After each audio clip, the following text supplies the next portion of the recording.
Good evening. It is now 6:30. Welcome to Lower Saucon Township Special Workshop Meeting. We are here this evening to review reports that have been produced to us by the Robert B. and Helen S. Minor Center for the Study of State and Local Government, and also Lehigh Valley Planning Commission. So welcome to those presenters this evening. Can I have a roll call, Stacy? Ms. De Leon? Here. Mr. Gress? Here. Mr. Heimbecker? Here. Ms. Altoff Cordero? Here. Ms. Ray? Here. Also present this evening is our acting township manager, Jay Finnegan, myself, Stacy Werkheiser, and our director of finance, Patty Coromia.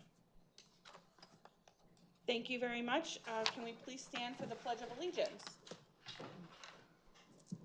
Pledge allegiance. I pledge allegiance to the flag of the United States of America, and to the republic for which it stands, one nation, under God, indivisible, with liberty and justice for all. Thank you very much. Before I turn it over to Mr. Finnegan, who will be our moderator for this evening, I just wanted to welcome our presenters. Like I said before, this project began in January, where council approved both studies to happen simultaneously at the same time in order to give council a very comprehensive and robust feedback and understanding of where our township sits historically and currently, and what our opportunities would be in the future based on certain factors related to revenue generation and township development and income.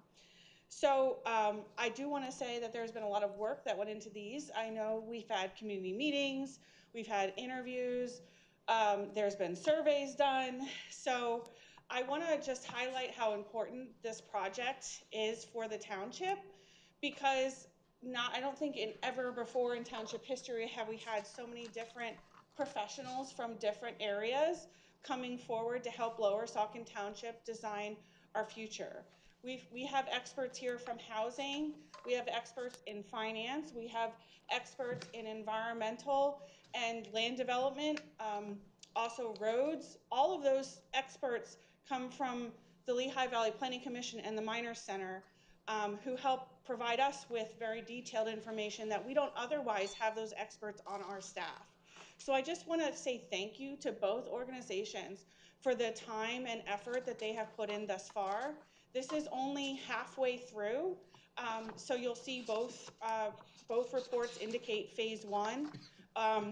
There will be a second component to both studies that will happen the second half of this year.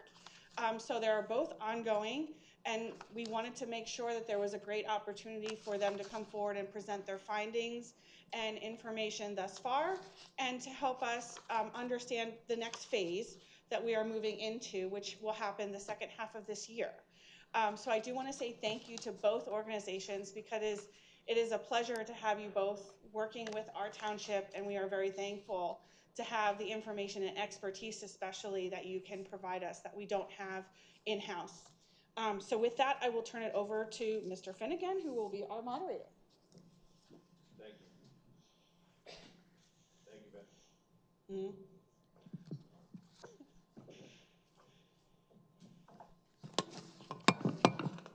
Thank you, Madam President, and thank you to everyone who's here tonight for coming. Tonight is another step as council and the township look to the future. It is not looking in the rearview mirror. It is an attempt to have outside input and technical skills evaluate to keep the township a great place for our residents. Both the Minor Center and the Lehigh Valley Planning Commission have completed phase one of their engagements. The Minor Center has already commenced phase two, and the Lehigh Valley Planning Commission will start their phase two by again conducting a community meeting at Saucon Valley High School next Monday evening. For everyone to hear the presenters, I ask that outside comments, side comments, and side conversations not take place. Treat our presenters as you would wish to be treated. Please note that the agenda has specific times. I will try my best to keep us on track this evening. This workshop meeting has a specific end time. We will not be here past 10 p.m.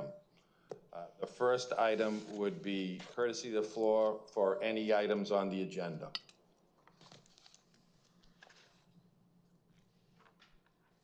Seeing none? I have a comment. I'm sorry, I assume you, when you say on the agenda, everything tonight is on the agenda. Is that correct? That's correct, sir. All right.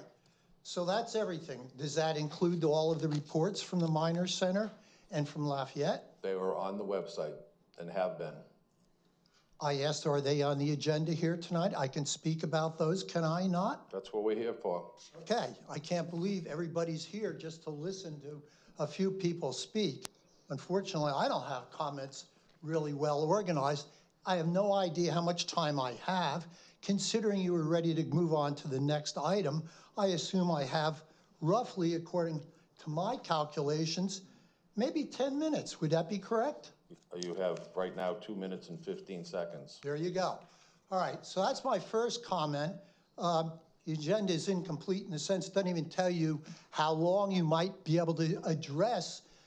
It is very clear, sir. It says each individual can come to the podium, ask a question and a follow-up question when we're done with the presentations. If everyone else has exhausted their questions, you can come back for a second bite at the apple. You could have many bites if there's not a lot of questions. So you could be up there for an hour if nobody else chooses during the question and answer to ask a question. So it's very clear on the agenda. All right, see, I already disagree with you. If it said limit of 3 minutes each until time runs out or something of that nature, I would agree with you. All right? You want to carry that further? I'll burn up my time to make that Right point ahead, clear. sir. All right, my point is that the public gets shut down, period. And it has happened for a long time. And it's been this council here in front of us that is a master at doing that. So I'm very concerned about the amount of time that the public has to speak, each individual. Is that clear? All right, so I'm going to get crickets on that. All right. I'll address you at this point, okay? This agenda was put together by me, so we wouldn't be here going around in circles. It's to keep it concise and have a respect for the individuals that are presenting.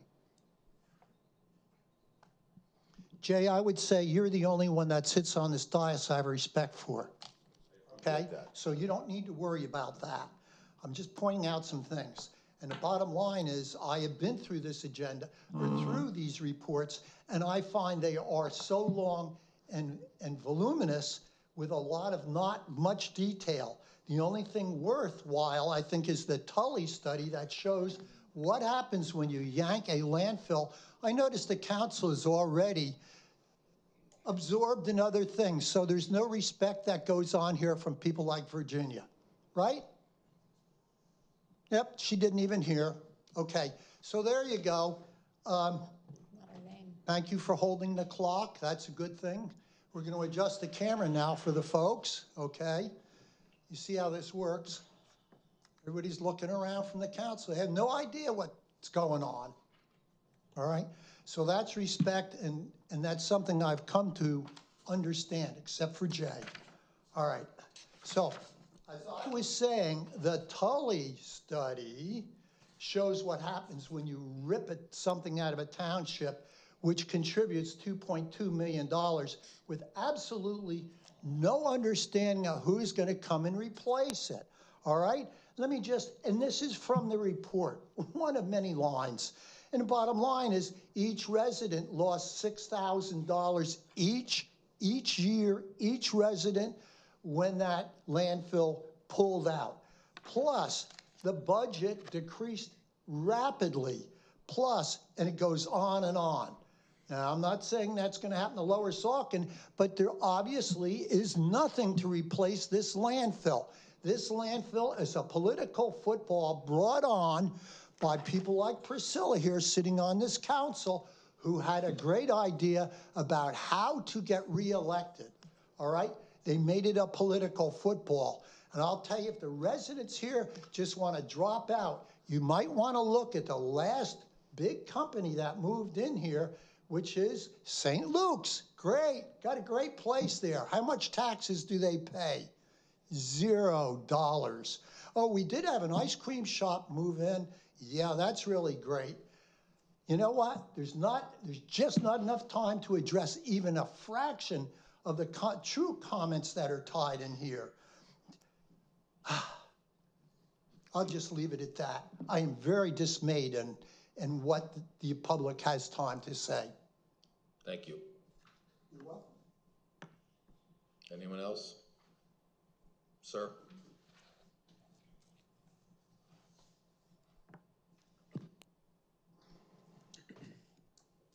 Hi, my name is Mark Panic, 2340 Kings Mill Road, Hellertown, Pennsylvania. I've had an ongoing lawsuit from Lower Saucon Township concerning a zoning issue. Mr. Panic, I'm going to have to cut you off. There is pending litigation between the township and yourself before the Court of Common Pleas in Northampton County.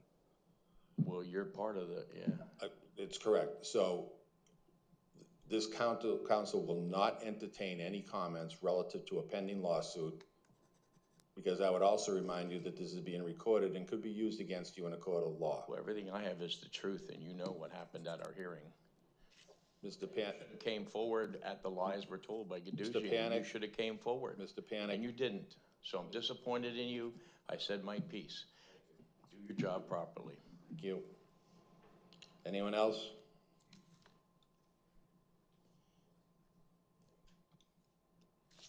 Okay, our first presenter will be Jennifer Smethers, who is the Associate Director of Municipal Services, Minor Center at Lafayette College.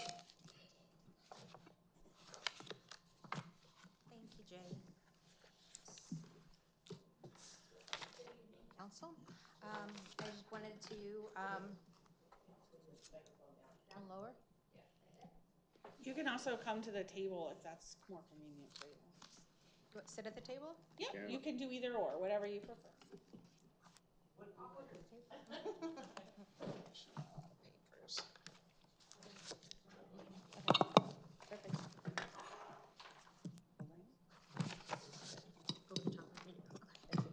Alrighty, thanks. Okay. Is that better? You can hear me better? First of all, I wanted to thank Council on behalf of the Minor Center for entrusting us with this important study regarding the financial impact of the possible closure of the landfill in Lower Saucon Township. As the first slide says, if I show you the first slide, this report was an independent report completed by the Minor Center. We are a nonpartisan, nonprofit unit of Lafayette College, and we have absolutely no financial relationship with the Bethlehem landfill, Waste Connections, or their affiliates, or the township for that matter.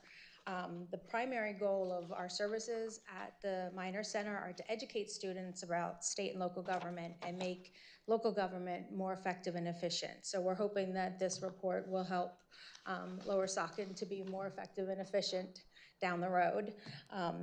As far as the documents, every quantitative finding in this report is traced to an actual audit finance report, a recorded agreement, regulatory findings, court reports, and interviews with the staff and with some council members.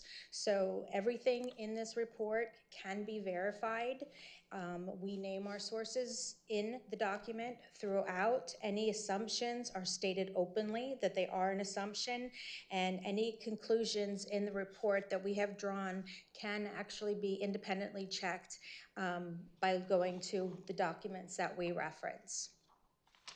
As far as what the study covers and what it does not cover, the Minor Center was engaged to look at the financial impact. So our side basically focuses on the budgetary impact of the closure under a range of different scenarios and timeframes, whether the township is receiving the revenue its host community agreements requires, whether the township's reserves are adequate, and for how long those reserves will be adequate once the landfill closes, how Lower Saucon compared to their peer landfill hosts. This report will focus on 5 other landfills that are currently opened, and as it was previously mentioned, it does also talk about the Tully landfill as well. And we also focus on options for replacing the host fees. What this report is not going to cover is non-financial impacts. So there are other impacts, obviously. Environment and ecological effects are a big impact. Health effects, property values for the residents, nuisance, odor, traffic, and recreational effects, and land use and zoning outcomes. The Lehigh Valley Planning Commission is here this evening, and they are going to be going over their community impact assessment, and their assessment will be addressing those issues.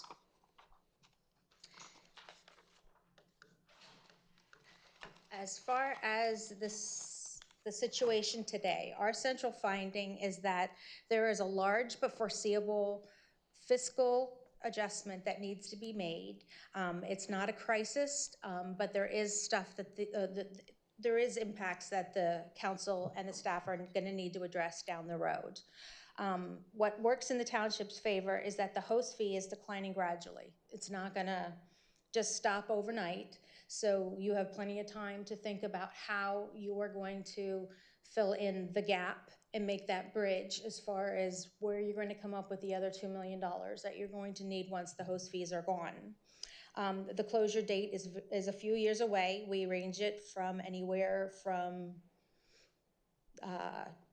mid-2028 to possibly in 2030. And we'll get into that a little bit further during the report. The township also holds reserves, and those can be used to help bridge the gap in the meantime. And one of the benefits is that the township has absolutely no debt service. All of the township's debt service was retired back in 2019 using host municipal fees, so the township is debt-free.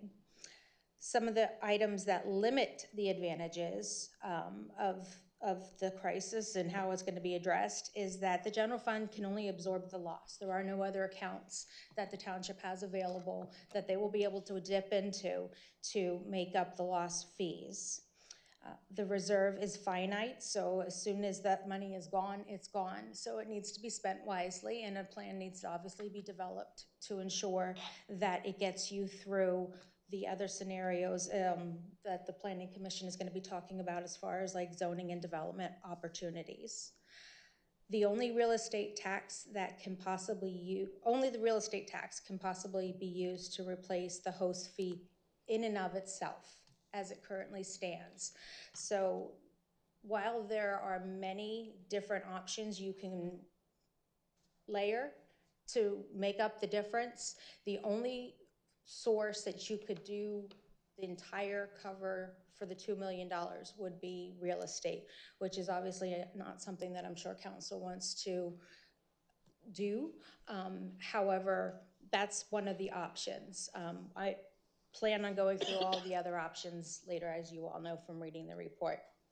And operating costs continue to grow and are not getting less, so that's also another disadvantage.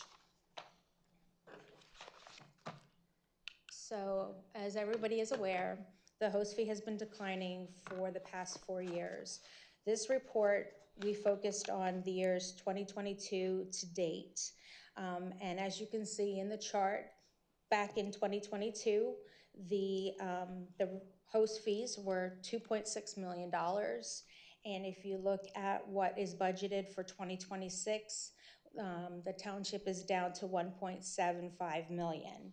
That is actually a 24.2% decline in host fees from 2022. And annually, it is a decline of $633,619. The lower annual revenue in 2025 than 2022 is before the closure even occurs. So you could see that the host fees have been going down and the landfill isn't even closed yet at this point. There are 3 funds, but only one is going to be able to absorb the loss, and that is the general fund account. The general fund account currently has $12.1 million in it, and it is the only account, like I mentioned, that is available to fund the general fund operations. This account is down 19.5% from its 2022 high of 15 million. The township also has two other accounts, the special revenue account and the capital projects accounts. For the special revenue account, that has $15 million, and it is restricted. It is only going to be able to be utilized for townships, fire, roads, open space, and there have been no transfers whatsoever of this money into the general fund for general fund operations. It's only been used for those specific items that it has been earmarked for, and it is regulated based upon the money that is in that account. And we're going to talk about that in a little bit as to what that breakdown is for that $15 million. The capital projects money, on the other hand, there's 5.4 million there, and this money is committed, but it is not actually restricted. So this money is money that you all have set aside, and you know this, this is for the residents' benefit. This is money that has been allocated to specific projects that council has determined that you would like to see accomplished according to the capital improvements plan. So this money is earmarked and it's committed, but it could possibly be reassigned if council so choose to reassign that money. And you could actually use it for something else, but you would have to do that at obviously a public meeting and state what it's going to be used for. But it could possibly potentially be used down the road. One thing to notice about that, if you do use that money, it's obviously going to have a huge impact on your capital improvement program. Roads won't get done, bridges, whatever you have it planned for, I don't remember off the top of my head, but anything that you had it earmarked for, that's obviously not going to get done if you use that money for operations instead. So the $15 million, that is the special revenue account. This money is allocated in 3 separate accounts: the open space account, the fire tax, the state liquid fuels, which are the primary accounts, and then there's also a quite small account, which is operating float. The open space account is the money that is in an account from the EIT tax that was allocated specifically just for open space. It is restricted per the Open Space Lands Act, and it cannot be used for anything other than open space acquisition.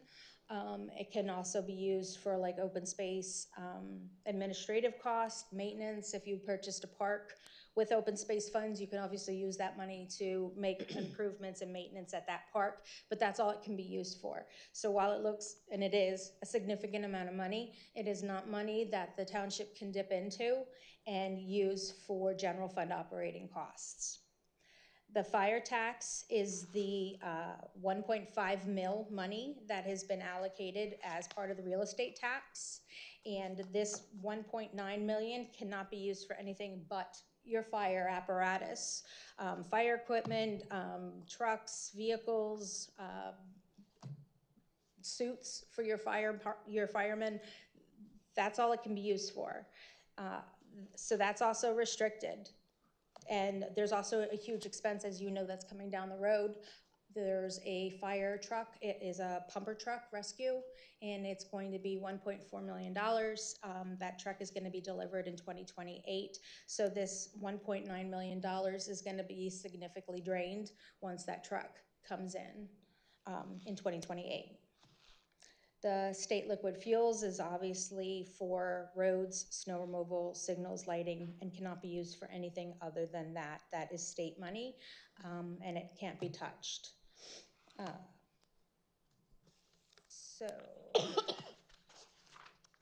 I did want to note that I did go back through the last 4 years, and I did look, and at no time has the township ever touched any of these funds for anything other than what they were supposed to be used for. You've been following the regulations on those funds.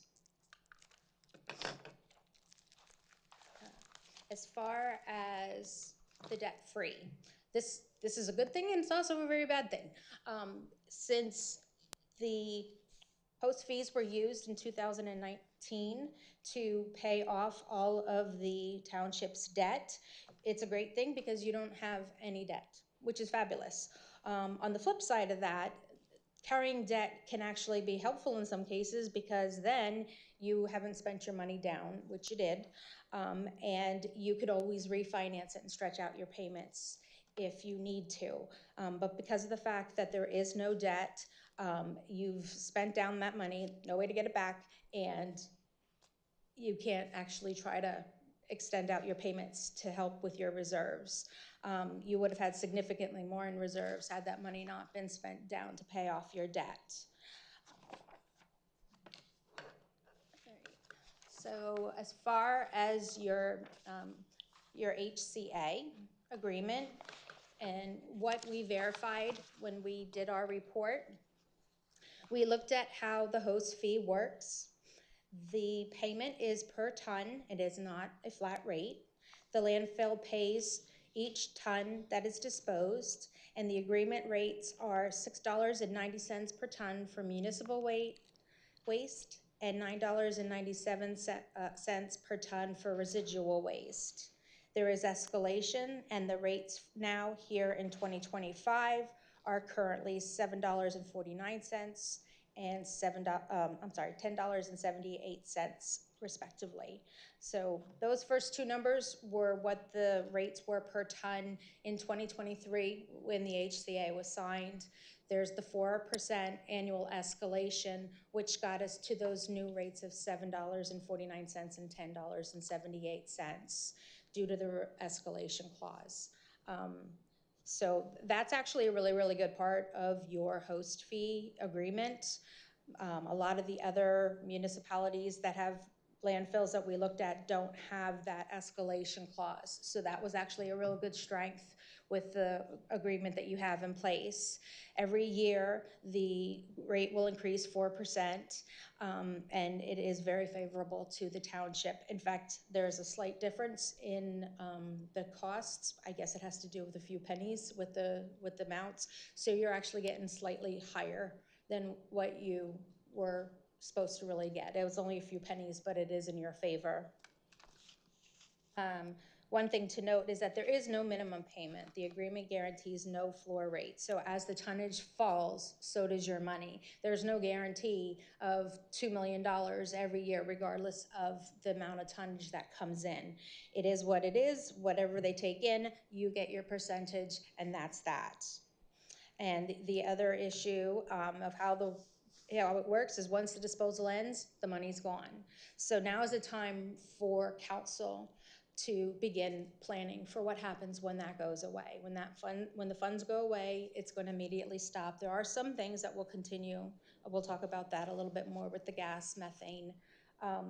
But for the most part, significant money is going to end at the point when they stop taking in the waste. But there is time to make up that gap and to put things in place and systems and move forward so that you can actually overcome that revenue loss from what I've seen in the report.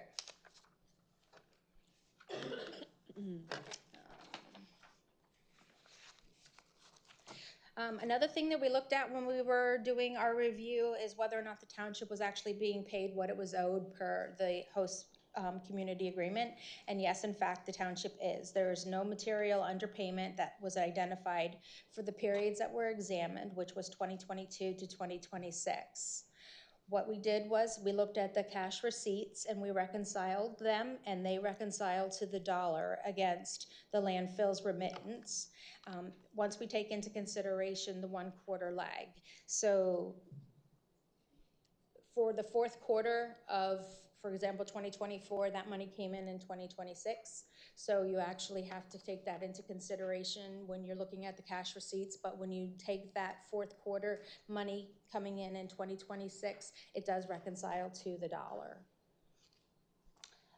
We also looked at the per ton rates that were coming in, and we applied the 4% escalation schedule. I had received that from the finance director, and those numbers line up perfectly. As I mentioned earlier, they were slightly actually in the favor of the township. For the tonnage, the difference between the state records and the company reports is explained by the agreement's exemption for materials used as daily coverage or on-site construction. So while the tonnage might have been off, it's explained by the fact that there is the exemption where they don't pay tonnage fees and host fees on that material that's used for their daily cover. For the deductions, the property value protection deduction line reports 0 in every quarter that I reviewed, and that is consistent with the program's dormant state. The way the host agreement reads is that the property value protection program would not take effect unless there is a phase 5. And since there is no phase 5 application and phase 5 is not moving forward, there is no property protection program at this time.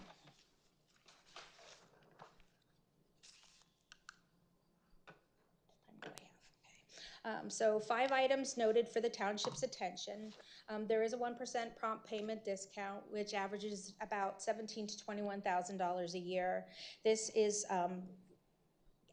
basically ordered by the state, so it's not something that is separately negotiable, but I did want to point out that when the landfill pays on time, and they have paid on time every time except for once during the period that I reviewed, they get this 1% discount. And I shouldn't say that they didn't pay on time, they just didn't pay within the grace period to get that 1% discount.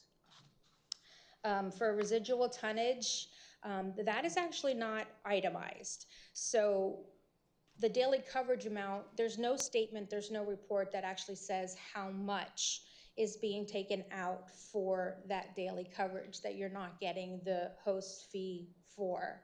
So it's assumed, but there actually is no statement that actually tells you what those dollar amounts are. So it's just an inferred amount.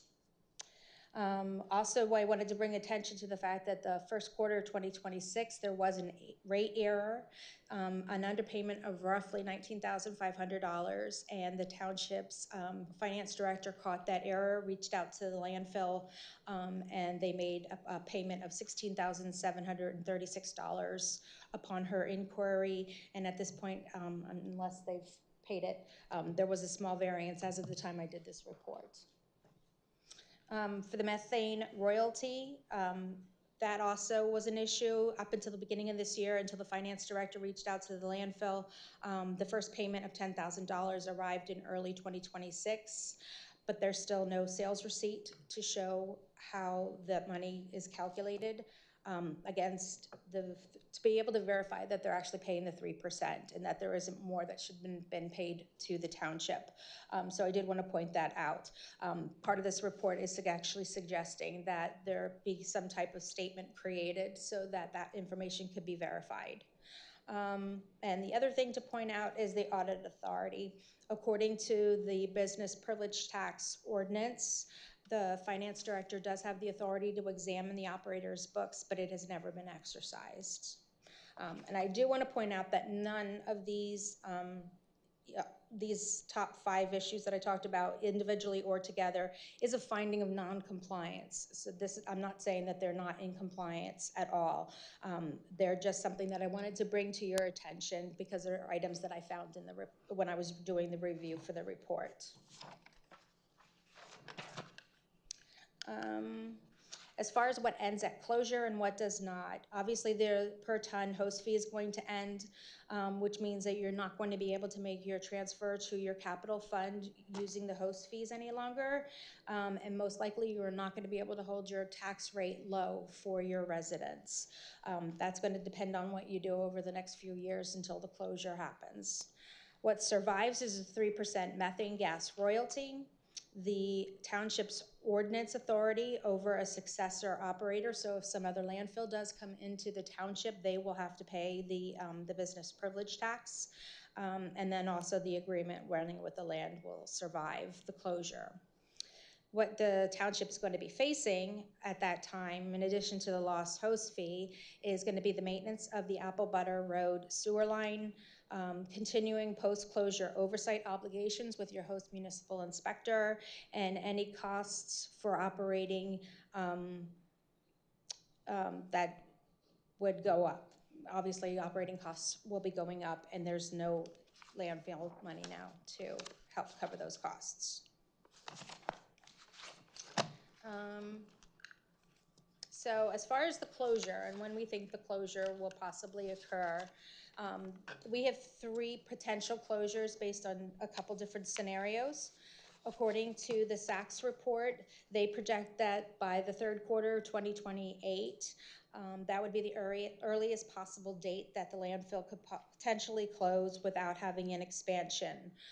From the study that I conducted and the interviews I performed with township staff and with the district manager at the landfill, we have a slightly different, it's only off by maybe 3 months, but a slightly different remaining capacity as of March 2025. So depending upon how quickly you spend down on the host money that's in the account, I project that you could possibly have a closure by mid-2029. And then the 2030 or later date is based upon your spending. I'm sorry, not spending, the money, the tonnage that's coming in. If the landfill continues to have less tonnage coming in, the landfill is obviously going to be able to remain open significantly longer. If they get to the point where they're bringing in next to nothing, but it's enough to keep the landfill open, you could extend this out into the mid-2030s. It's really going to depend upon how much tonnage the landfill takes in as to when the closure is going to occur. Once they reach capacity, then it does have to close.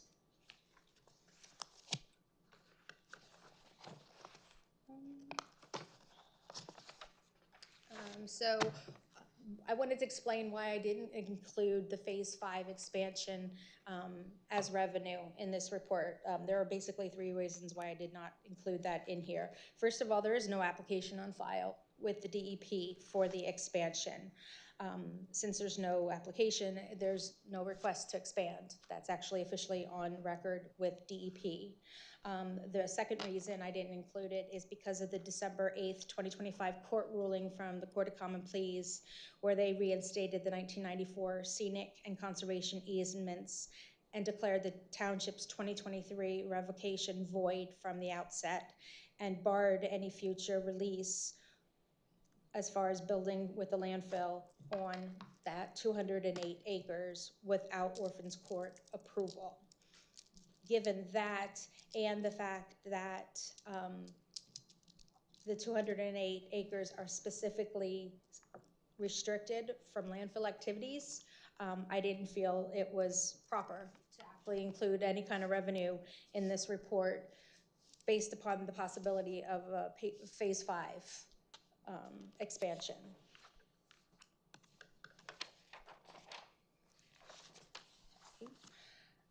For the scenarios as far as your closure, if you have a closure in mid-2029, what happens to the host fee? It's basically going to keep declining until around the mid-2029 year.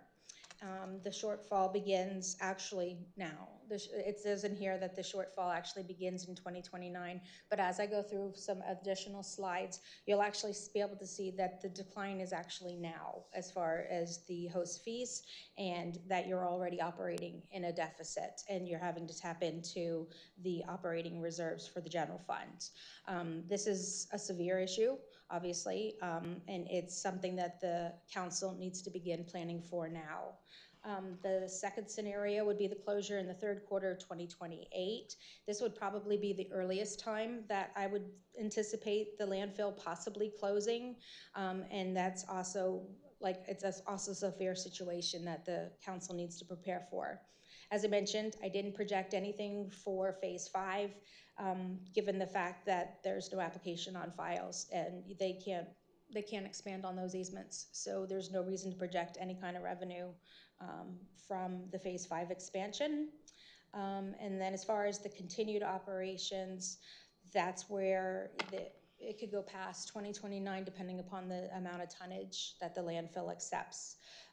While that buys you a little bit more time, it also still hurts you in the fact that the lesser of the host fee that's coming in means you're just gonna still need to be dipping into your reserves. So the impact. Looking at the impact of the shortfall for the 2025 audit, this is based upon the DCED report, the actual financial statements, because those were not completed when I was conducting my review. So according to the DCED report, the general fund revenue was 9.48 million. The host fee was 1.98 million, and all other sources of revenue was 7.5 million, with the operating expenditures of 8.72 million. Looking at just those numbers and taking out the expenditures for the capital fund, which was 1.5 million, that you actually operate in a surplus of $761,000. But even with the host fee already much reduced, operations cover themselves and produce a small surplus, but not the money that you've been putting away for your capital fund to take care of your capital improvement plans, expenditures that are anticipated. So if you look at the same year, 2025, and you take out the host fee, that's $7.5 million minus the operating expenditures of the 8.72 million, leaves you in a shortfall of 1.2 million. And that doesn't even take into consideration the 1.59 million that you had been putting into your capital fund for your capital expenses. So the host fee has actually been doing two jobs over the last several years. It's been making up for your shortfall in your annual operating, and it's also been covering your capital expenditures, making it so that you don't have to take out loans to do your capital projects. So that host fee basically covers 2.7 million combined. So if the township keeps capital funding near the recent levels, you need to have $2.7 million in order to do that. And with the host fee money going away, that's a significant impact to the township. So it says as far as the choices that this forces upon council, with the host fee gone, the township pays for capital out of a shrinking reserve, scales back the capital program, or borrows for the first time since 2019. And if capital funding is cut to a minimum, the annual draw falls closer to $1.2 million in operating shortfall alone. So what that means for the millage, you basically would need to make up 2.7 mills. And putting it plainly, 1 mill equals about $442,000 in usable revenue at the 2026 assessed value of roughly $461 million, and the correct collection rate nearly 96%, which is excellent.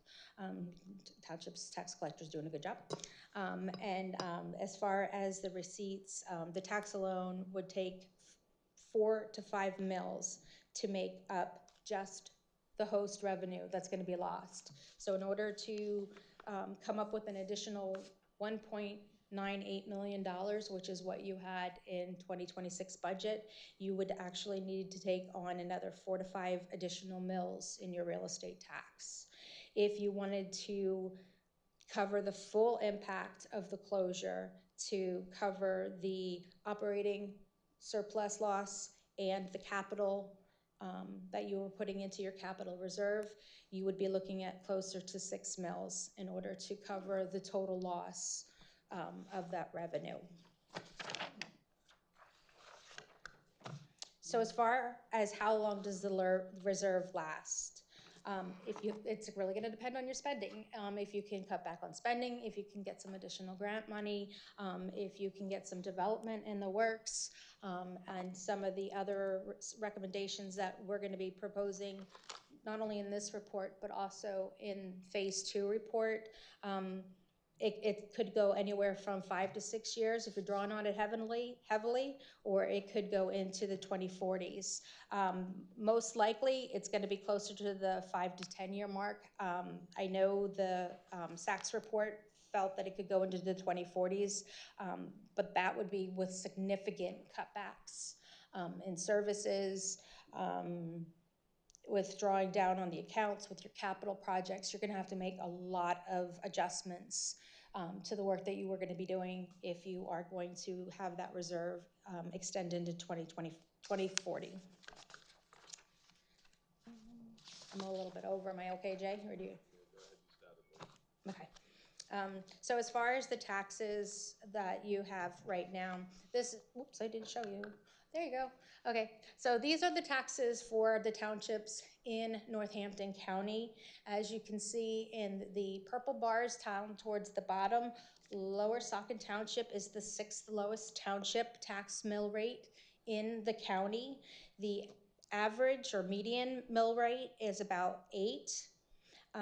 So you can actually see that the landfill host fee has been helping to keep your millage considerably lower. The only ones who are lower would be Lower Nazareth, Allen, and Hanover, which we'll talk about because they do not have landfills. And then Plainfield and Williams Township, who are also host municipalities and have their own landfill. So as far as police forces, this chart kind of shows the townships that own their own police departments that do not have landfills. And as you can see, the townships with the police departments and no landfills have significantly higher mill rates for their real estate tax. Lower Saucon is amongst the lowest. And in doing some of my research and trying to find out about the mill rates and people who have police departments and municipalities that are looking to actually get a police department, I found an article and it had quoted an Allen Township supervisor because they had been looking at possibly doing their own police force, and he had stated in order for them to do a police force, they would probably have to increase their tax rate by 2 to 3 mils. So I wanted to point that out because the landfill has been helping you to keep your rate low and still have your police force in order. As far as Hanover, Lower Nazareth, they actually have a regionalized police force. They use Colonial Regional Police. So they do have lower tax rates than Lower Saucon Township. And they do have the police department, but it's regionalized. So I wanted to point that out because that's different, very much different than having your own police force that takes care of everything for you. The next slide talks about Tullytown Borough, the municipality that has already gone through a landfill closure. Their landfill opened in 1988. It closed in May of 2017, and they were actually receiving a host municipal fee of anywhere from $3 million to $5 million. As far as what happened during their shutdown, their reserves were drawn down first. The discretionary spending, which was $6,000 annual rebates checks to every property owner, went away, and then they basically ended up having to get additional costs, and it's worst case scenario. I don't foresee this happening here in Lower Saucon Township, but this is a worst case scenario. I don't know what their planning was, but you've already taken the step to plan for your closure, so I think that you are in a much stronger position than Tullytown Borough is, or was. For the path forward, I wanted to put this in here because I think it's really, really important. A lot of people always complain about how high their real estate tax is. They come into a municipal building and what we hear is, my taxes are so high, you people are charging a fortune. And we always have to explain this to the residents. The municipal portion is actually very, very small. Your taxes are comprised of the local tax, the county tax, and the school district tax.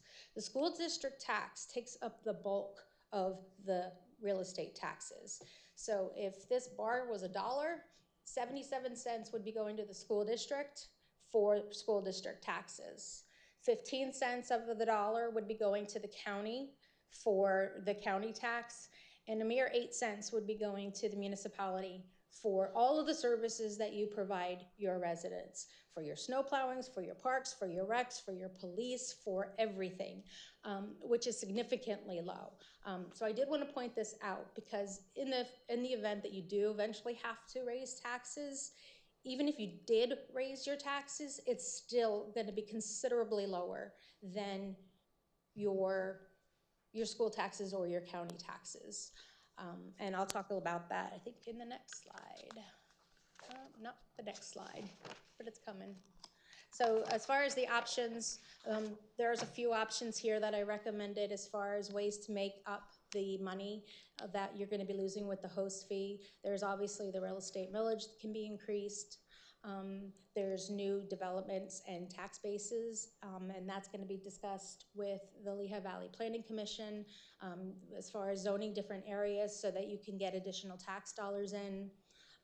There's managing your expenditures, trying to cut back in your budget as much as you possibly can, reducing possibly service fees. There's also the possibility of looking at your earned income tax. While your earned income tax is already at the max of 0.5%, if you ever wanted to explore the possibility of becoming a home rule charter community, you could actually expand that earned income tax up to the 1%, which would significantly make up the difference.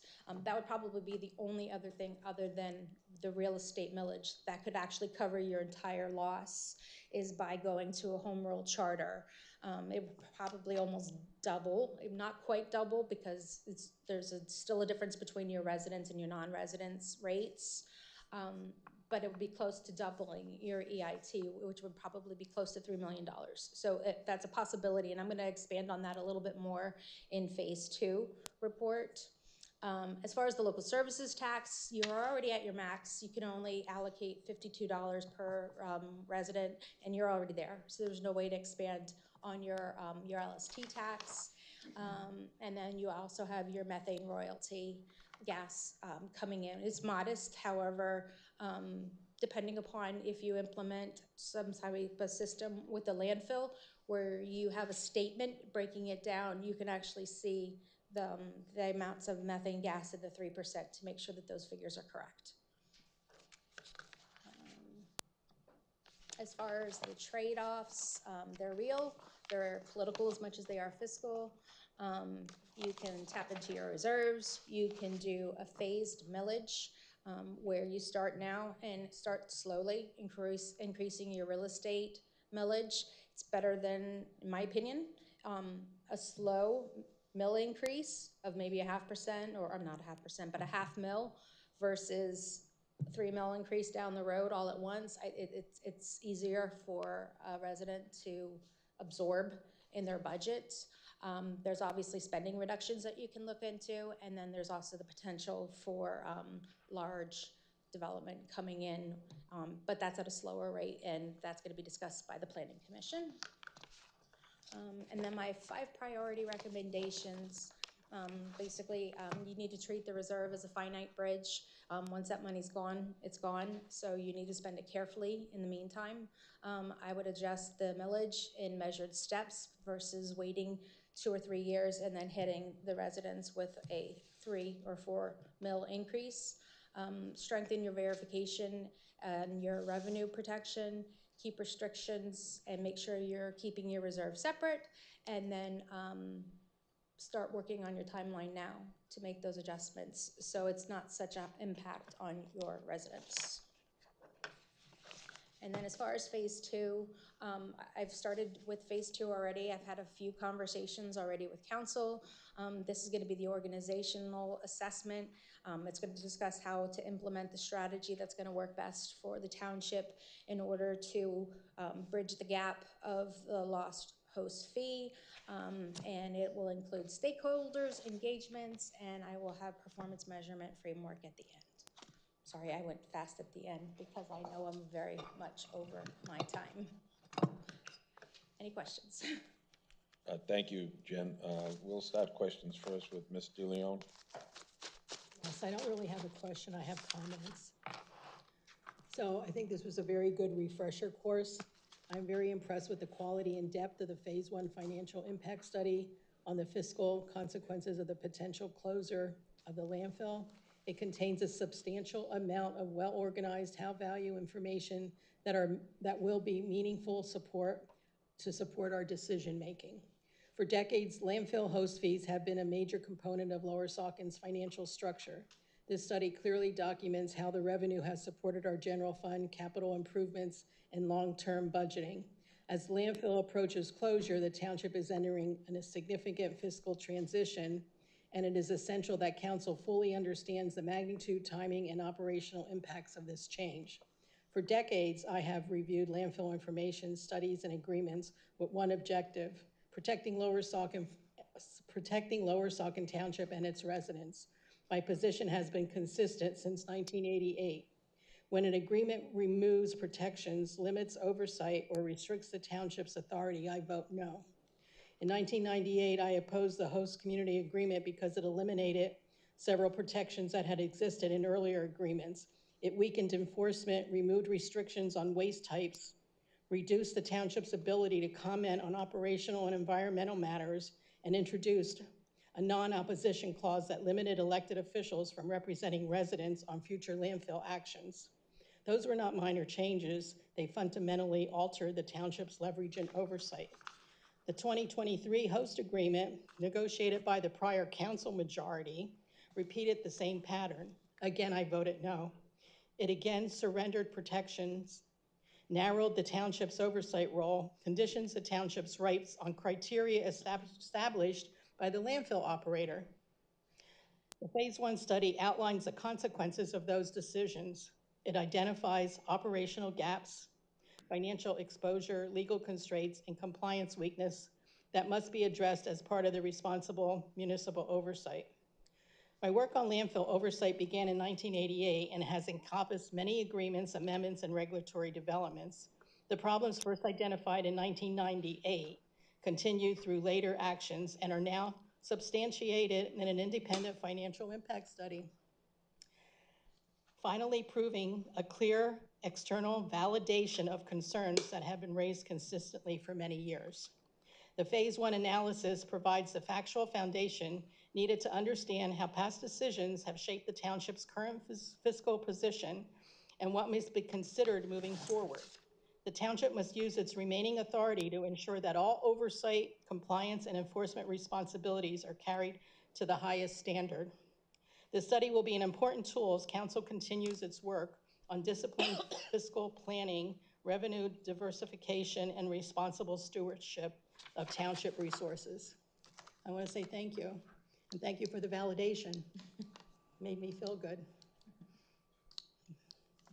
Mixed decision on that, though. Thank you for your time. Thank you.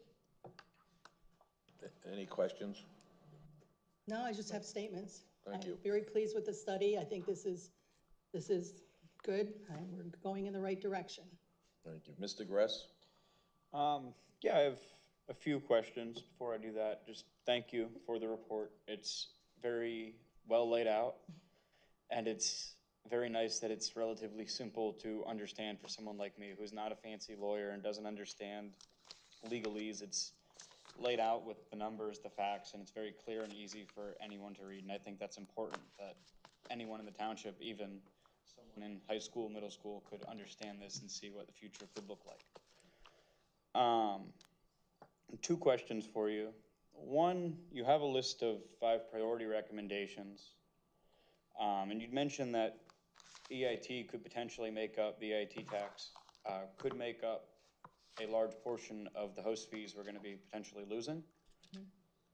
Is there a reason that change or use of EIT was not mentioned in your priority recommendations? When I was actually putting together my presentation here, I looked into it a lot further. Okay. And that's when I was just like, wow, this is actually something that's pretty significant. I also believe that Councilwoman DeLeon mentioned it to me too, which kind of prompted me to look into it a little bit further when I was putting this together. So the only way that you would be able to double the EIT tax that you're currently collecting is if you would become a home rule charter, when you did the home rule charter, I had a specific terminology in it, original plan, that was only allowing the township to change its form of government. So it went from council rule to basically council manager form of government. So that made it so that the second-class township code was still applicable for your regulations. So you have to follow the second-class township code and the second-class township code taxing regulations. So according to second-class township code, you can only charge 0.5% for EIT. Now, if you would switch to just straight home rule charter, then you could actually double that and go up to 1%. And that 1% could have a significant impact as far as revenue for the township. It's not something easy. You would obviously need to look into that further with the solicitor and get guidance from the solicitor about how to do it. It's probably a 2 to 3 year process, but if it's something that council is interested in doing now as a way to try to make up some of the host fee that you're gonna lose, now's the time to do it, because if it's gonna take 2 to 3 years, you've got 2 or 3 years right now to begin that process. Okay. Yeah, I'm not entirely sure the rules around it without looking into it off the top of my head, but that was something when you mentioned that seemed much more appealing than increasing property taxes. Yeah.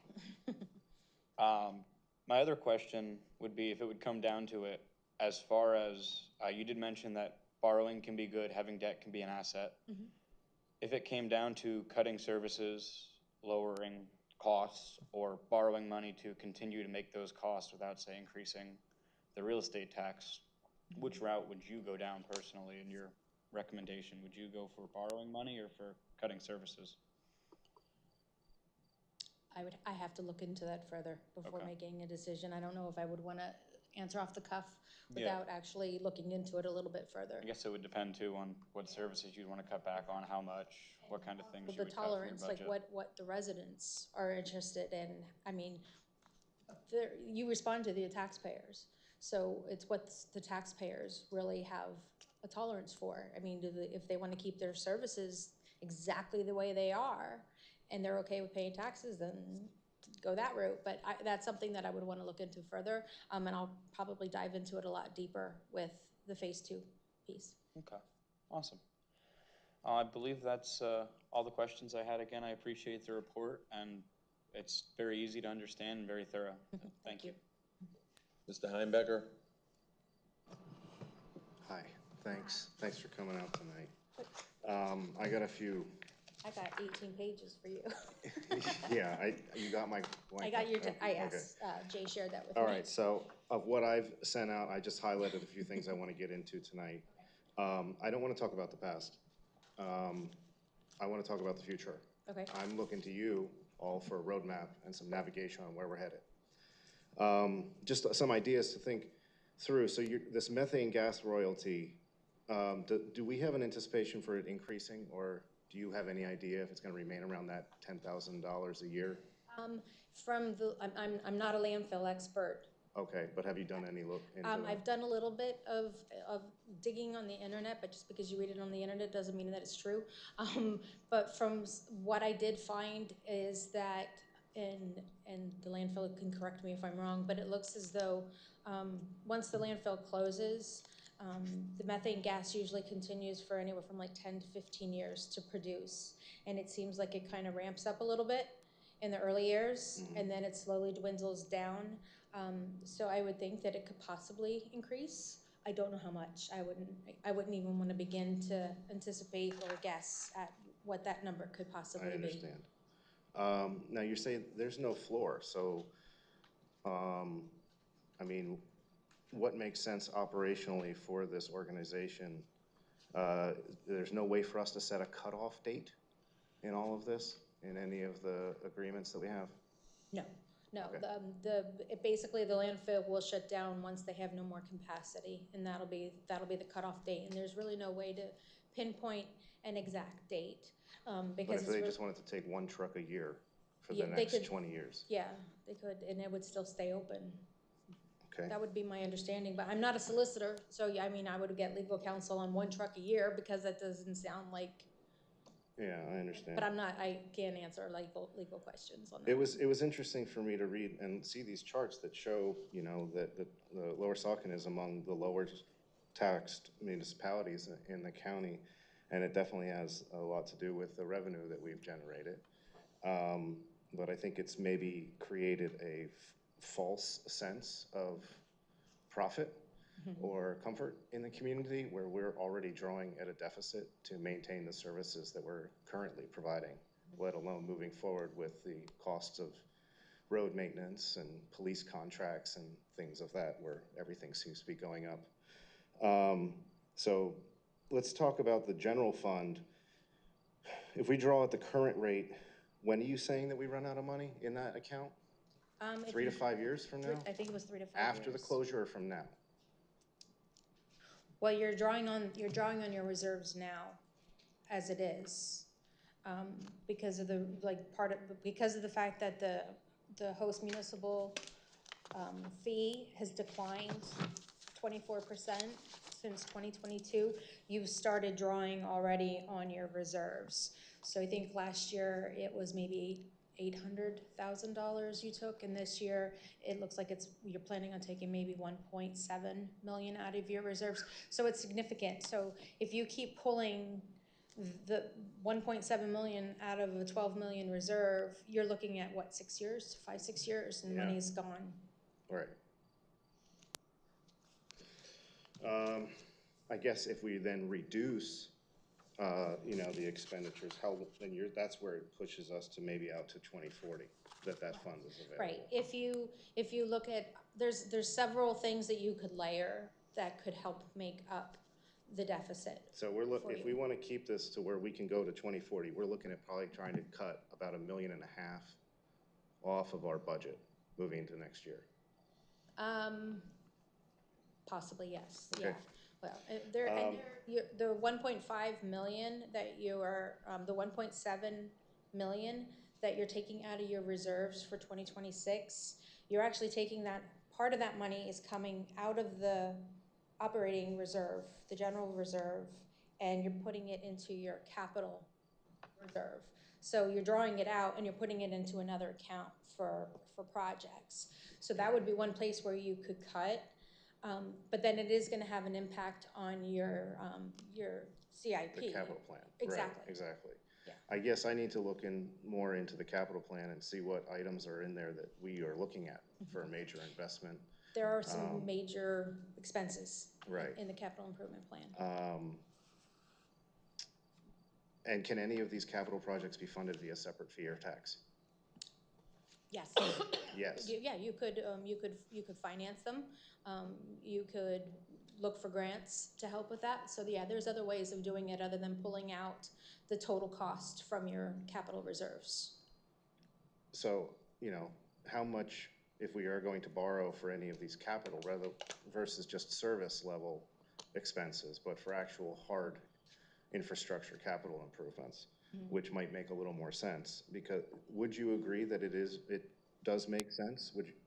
Do you support a municipality of our size maintaining or carrying some debt? I think most municipalities, from what I've seen in the work that I've done, carry some debt. Some debt. Yeah. That is beneficial in some ways to help in some ways, balance the needs. Yeah, it can be beneficial. Okay. I mean, it could also hurt you too, but it can help you. How much debt can or should this township, Lower Saucon, carry? I can't answer that without diving deeper. I understand, but I'm asking that question to maybe consider for phase the 2? future, to understand, you know, How much if debt we are can you going, carry? if there's a bond or issue or a borrowing approach here that can be a bridge as well, what does that look like? And how much would that cost us in debt service annually? I'd have to look into that. So yeah, shortfall after closure, $1.2 million on the low end, that's 2.7 mil increase for all of our capital projects, and keep everything in the township the way that it is right now. The people in the public I'm talking to, we're looking at a 6 mil increase. Right now, our millage is what, 4.2? It's 4.2 for the general purpose. Plus the 1.5 that goes to the 1.5 for the fire. To the fire. So. Mr. Heimbecker, if you could wrap it up. Okay, well. If we're gonna fully replace the host fees between 4, 5, 6 mil, That's, you're saying, that's like a 75% increase is what I read in your report, approximately. And that yields out to be about 6% property tax bill increase. Correct. So, For the total real estate tax So if we go bill. back to that dollar that you had up there, and we Yes. get 8, we need 14 cents. No. You're gonna need more than that because that 6% was referring to the total real estate tax bill, so it's taking into consideration the county and the And the school school. taxes as well, But so it's, yes. so if that dollar, 6% more on top of that gets us what we would need. So we're talking Oh, about yeah, you would probably 6 cents 6 on the cents. dollar is what we're talking about. Correct, yeah, To, yeah. okay, is what we're looking at. And then lastly, just again, the dedicated tax and the other taxing instruments where we look at stormwater utilities. What is our annual spending? And I'm asking this for not necessarily answer tonight, but maybe think about in phase 2. Stormwater utilities, what would that tax rate be? Recreation, you mentioned in your report, permits, inspection, emergency services. Does emergency services cover police? And can police be covered by its own separate levy? So that's something else that when I was putting together the slide presentation, I did a little bit more digging into the police and, because I was looking at your questions that you had asked. And it looks as though you can make a police district. You would need to check with your solicitor on how to be able to do something like that and make sure that I'm reading it correctly, but it looks like you can make a police district and then you would be able to levy specific mill for straight police. However, there's also a drawback to doing that in that if you levy like 3 mills just for police, now you can only use that for police. So would it make sense to do it for just police or just raise it 3 mills and be able to use it for whatever the township needs? Well, you understand that that's a significant portion of what our expenses are. Exactly, yes, Okay. I understand that. So, and then lastly, again, moving forward here, what would be a phased increase approach? What makes sense? So, is it 0.25, 0.5, 1? I have to look at the And numbers over the time and see frame, what I and would when should recommend. that start? Yeah, I have to So look at that. those are the kind of guideline questions that I have for you to understand what's their best course of action in all of this. I appreciate your time. Thank you, everyone. Okay. Yeah, I didn't prepare a big list of questions, but I did see the list of questions, so. I think your report was very good. It put a lot of information all at easy to find place for us. It gave me, I have a lot of things highlighted and tabbed in here, sort of like for homework things that we should be doing internally, checking up and following up on things.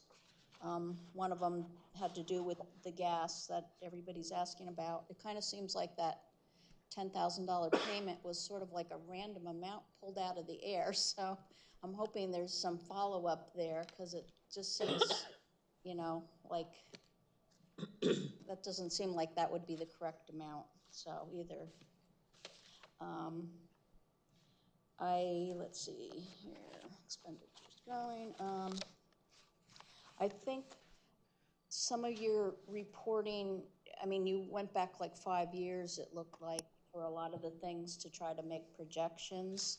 And I was wondering if some of the numbers in there might have skewed things because we had a lot of projects that we were, I'll say, saddled with when we came into council. So we had debts and obligations that we had to pay. So it was more than I would have selected to pay for capital projects.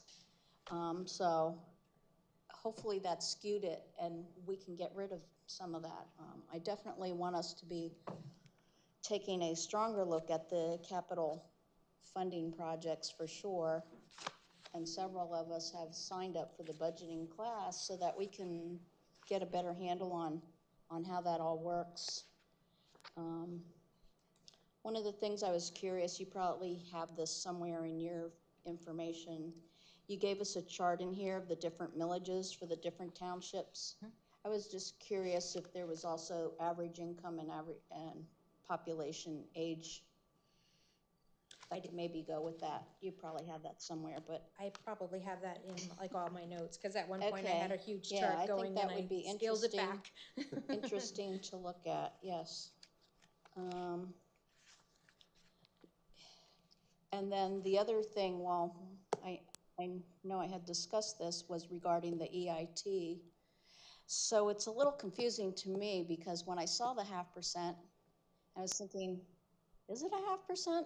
So I had to go look up a pay stub, and it's like, we do pay 1%. So I'm not sure, is this weird setup that we have here with this home rule charter optional rule, whatever we have, whatever it's called, is that the thing that takes 0.5% of that away from us and gives it to the school district, I think is what I was I believe told? so, yes. Okay, so they've been doing that, no? No. No? No? Well, where does our other 0.5% go, Right now, you're a second-class township right? With operating under a home rule home optional, room optional plan. right? Second-class township splits the EIT with the school district. Okay. So if it's the buck, they get 50 cents, the municipality gets 50 cents. So half does go to the school district? School district Yeah, gets. well, that's what I said. Right. Okay, I thought you said, no, it doesn't. I think though, look, what she was saying is that That's, we only implemented the governmental body part of the home rule charter choice. So that's why we're still following the second-class township Okay, split. confusing, So so, she was saying we would have to modify our second-class, our optional, home rule optional Correct. plan to also modify the okay. taxing authority. And do you know if that's something that has to go on a referendum, or do you know anything about that? I don't know enough Well, about that. that's one of our homework That would be a assignments. solicitor question. Yeah, that's a homework assignment, so, yeah, that jumped out at me right away, because it's like, oh, right there's the money. Well, that's like $1 million. It's more than 2 million, I thought you said 1.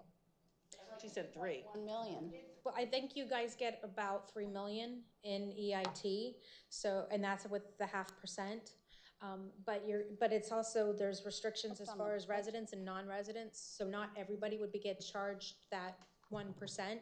So I would think it would probably be maybe around 2. I didn't run the numbers. I just was looking at that today, so I didn't run the numbers to see exactly what it would be.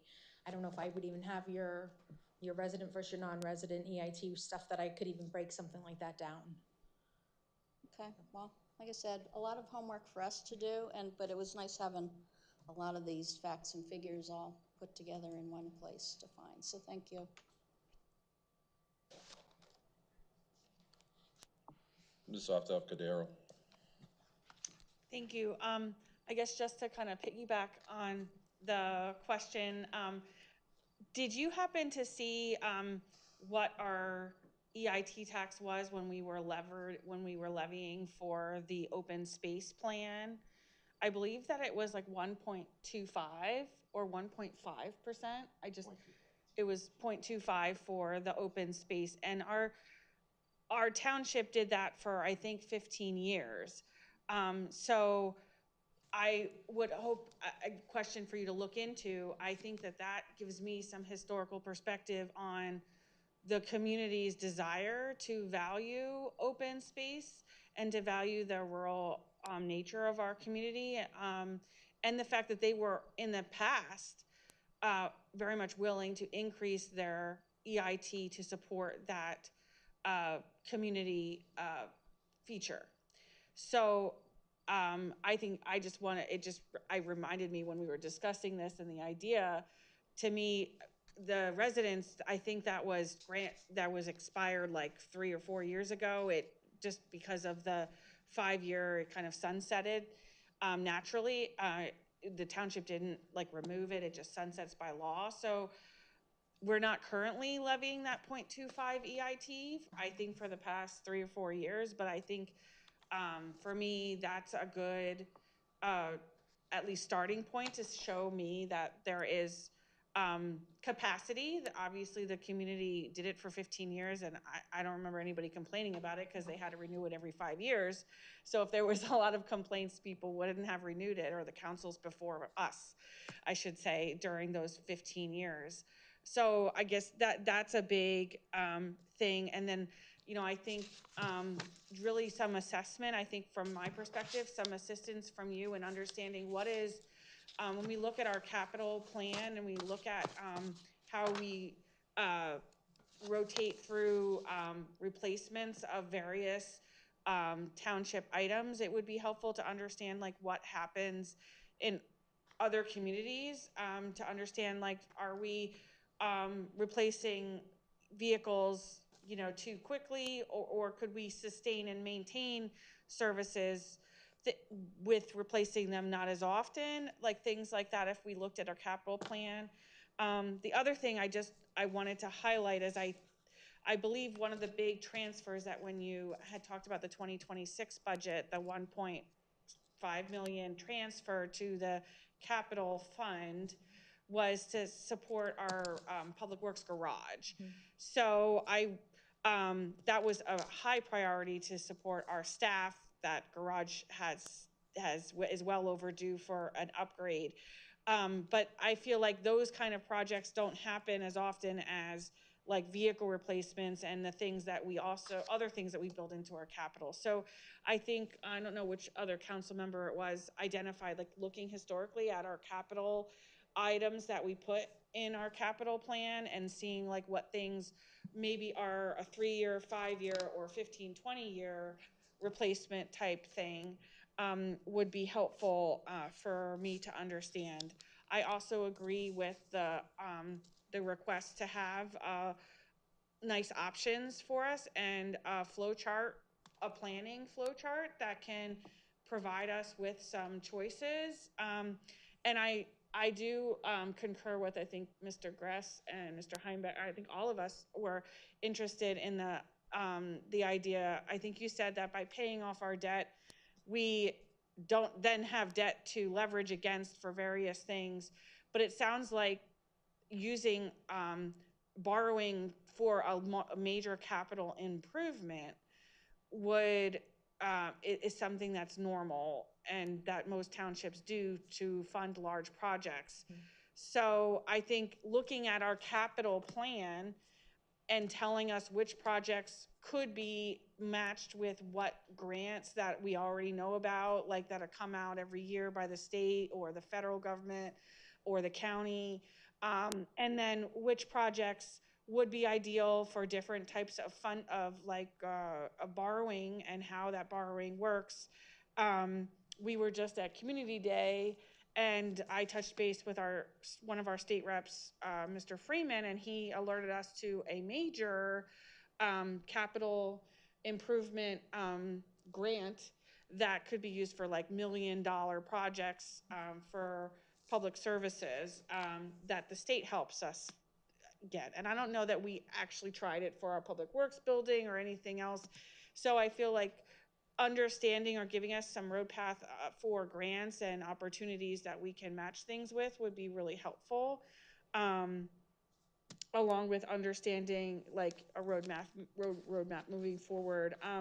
And the other thing I know where Mr. Heimbecker referenced the 8 cents and adding another 6 cents or 7 cents to 6 to get that 6% if you were just raising property taxes. And I just think having some idea of what that looks like for our residents would be helpful. And I also think understanding, are there different types of programs for different types of residences? So, everybody always wants to protect senior citizens. I want to protect senior citizens. Obviously, they don't work anymore, and they usually are on very fixed incomes with their retirement plans or pensions that don't match what the growing costs of staying in their home are. So I'm just curious what other townships do to assist if we did have a need in our community.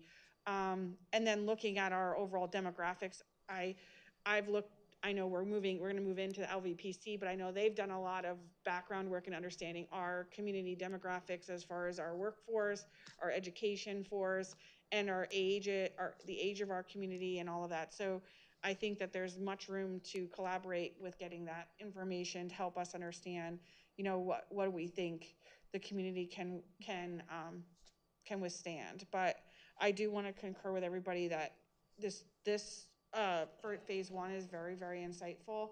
And I know that you're already in phase two, and I really look forward to getting all these answers from you, from the rest of council. But this is, again, something I don't think our township has ever undertaken.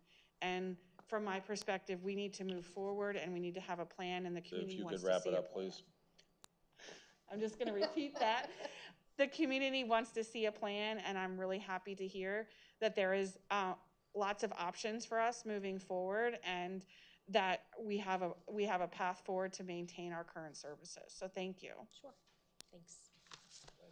Thanks, Jen.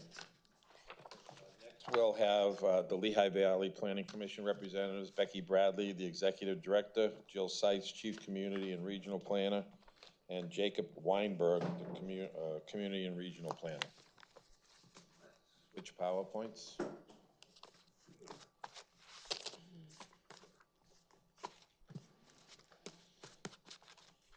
Want the remote?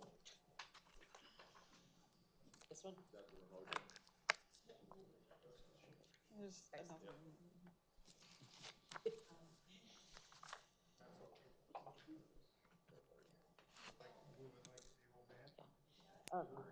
Thank you for inviting us here this evening. Tonight, the LVPC is presenting on Issues and Opportunities Report, which is the second phase of the community impact assessment that we're working with you, the township, as well as the community to put together. The LVPC is a governmental entity, and that is made up of two parts. We're a federally designated metropolitan planning organization, as well as the Bi-County Planning Commission, operating under about a handful and a half of various state, federal, and county regulations. We are also not affiliated with the Bethlehem Landfill Company, Waste Connections, or their affiliates. So this is obviously the result of the issues and opportunities, or the phase two components that we have in working with you on understanding what your land use, demographic, environmental, and other kind of comprehensive planning needs are in the township. We looked a lot at data, heard a lot from the community, and we're going to talk a little bit about that this evening. So we'll be explaining what that data is, how it's connected to what we heard from the community, and want to ask you too your thoughts on the direction based on what we have, so we can begin phase three and develop recommendations. So the goal is to make the information useful to the township and to the public, and we want to focus on the big takeaways tonight, as they mean a lot for land use and zoning, and what can be explored further. So the assessment was initiated by and large because the Bethlehem landfill has been both a major land use and a significant source of township revenue, though there are many other businesses and obviously a very strong residential base. The report estimates that in recent years, landfill host fees, as you heard a lot about a little bit earlier, have represented 20-25% of your general fund revenue. So that's a major fiscal transition as the landfill moves towards closure over the years. But the purpose is not to find one magical new land use that simply replaces the landfill dollar for dollar. That would obviously be too narrow and too unrealistic, which I believe everyone recognizes. The broader question is how Lower Saucon can build a more resilient revenue base while protecting those community values that have been clearly identified in your comprehensive plan and through the conversations that we've had with the community to date. So that includes your natural resources, your open space, farmlands, and that rural to suburban character that residents consistently say are some of their highest priorities. That means that the next phase, phase three, has to balance those objectives, fiscal and economic sustainability, environmental and open space stewardship, and preservation of community character. So again, this project is being completed across multiple phases. Phase one gathered baseline information and community input. Phase 2 is where we are right now, which analyzes what we've heard to date. So that's existing conditions and then identifying issues and starting to talk through the opportunities. And then Phase 3 is where the work becomes more action oriented. So what are we going to do around zoning? What corridors can actually support growth while maintaining those broader values as examples. So that may include potential zoning changes, development type opportunities, preservation priorities, implementation timelines, and then some further fiscal and infrastructure analysis. So I'm going to turn it over to Jacob to dive into some of those findings. Thanks, Becky. Before we get into the individual findings, we wanted to briefly explain some of the components of Phase 2. It really was broken into two parts. First was our engagement with the residents to learn about what those specific values were in Lower Saucon, what concerns you had about future change, and what kind of opportunities may be open to consideration. The second part, which Jill will get into a little bit more in depth specifically, was looking at the different perspectives that we got from the data across the demographics, the land, housing, the zoning and land use specifically, the development that already exists, the economic impacts that exist, and the return on environment and transportation analysis. The first public meeting we held was on March of this year, and we had 76 participants that came to the high school to talk to us about some of these impacts. From that event, we heard from residents that they strongly valued open space, farmland, the forests, streams, trails, scenery, schools, public safety, and the township's suburban, rural quality of life. At the same time, the community input also suggested that residents were open to very intentional growth and economic development. The concern is reasonably around what specific type of development, at what scale, in what location, and with what impacts. Residents were very cautious about community impacts that could result from development, including traffic, truck activity, school transportation, pedestrian safety, and they wanted to make sure that they were supporting the trail connectivity. So based on this, Phase 3 will incorporate that input to define what kinds of growth may be compatible with those community values. Some of the ideas we heard in the community meeting included small businesses and community serving retail, professional offices, technology-oriented employment, and clean and light industrial that makes sense in appropriate locations, and lots of recreation, agritourism, farmers markets, event spaces, arts, and cultural uses. Now to quickly jump into some of the demographics, we looked at who lives in Lower Saucon today, and the community is in a state of change, and what that may mean for the future needs. The median household income was around $125,000. Poverty is relatively low, and nearly half the residents have at least a bachelor's degree. But there are two important trends underneath the picture. First, the township is expected to continue growing from 11,100 residents to roughly around 12,800 residents by 2040. Second, the population is getting older. The median age is 47 years old. Nearly 1/4 of residents is already over the age of 65. For Phase 3, this helps us think about what a growing and aging population will need. Essential services and businesses, opportunities to age in place or downsize, and amenities that can help retain younger households. So now I'll turn it over to Jill to talk a little bit about our natural land uses. Thanks, Jacob. And as you all probably saw with the report that was shared, it's a 50-page document that really dives into the substantial analysis behind all of these subject areas. And tonight we really wanted to kind of focus on what some of those high-level takeaways were in each of those analyses. Not dive into too much of the numbers specifically, which is something that we do want to get into more at the community meeting coming up on Monday. But in particular, we wanted to kind of highlight what usefulness each of these analyses will have as we look at what recommendations could be shaped in Phase 3. And so the land analysis looks at the township's ability to accommodate development from multiple different directions. First, where does Lower Saucon actually have the physical capacity to accommodate that investment? And also, where are the resources that should be protected? The natural resource and farmland maps show strong environmental and agricultural patterns across much of the eastern and southern township areas. The water and sewer map shows public utilities are concentrated primarily in that more developed western portion of the township with some smaller service areas to the north as well. So future recommendations in phase 3 will not simply consider where there is vacant land in the township that could theoretically have development on it. We're really going to start by asking which areas should be protected where community does not want to see development, and which areas then could realistically be served, which are connected to transportation networks, that key utility infrastructure, and only then would we consider what uses may fit in those specific locations.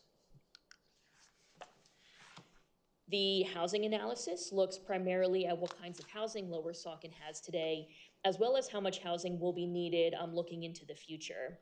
A consideration for the township is that the township does have relatively little housing variety. About 80% of the housing stock is single-family detached. Another 14% is single-family attached, so twins and townhouses. There are comparatively few apartments, duplexes, or smaller rental units. Because of the township's anticipated population growth that Jacob shared, there's an opportunity to pair some more intentional housing development with the township's considerations for economic development strategies to ensure that those economic development approaches are viable for those businesses to locate in the area, and make sure that housing is provided for the workforce that would come with that. So in phase 3, we can explore whether there are appropriate locations and housing types that provide those workforce opportunities while still fitting into the township's overall character.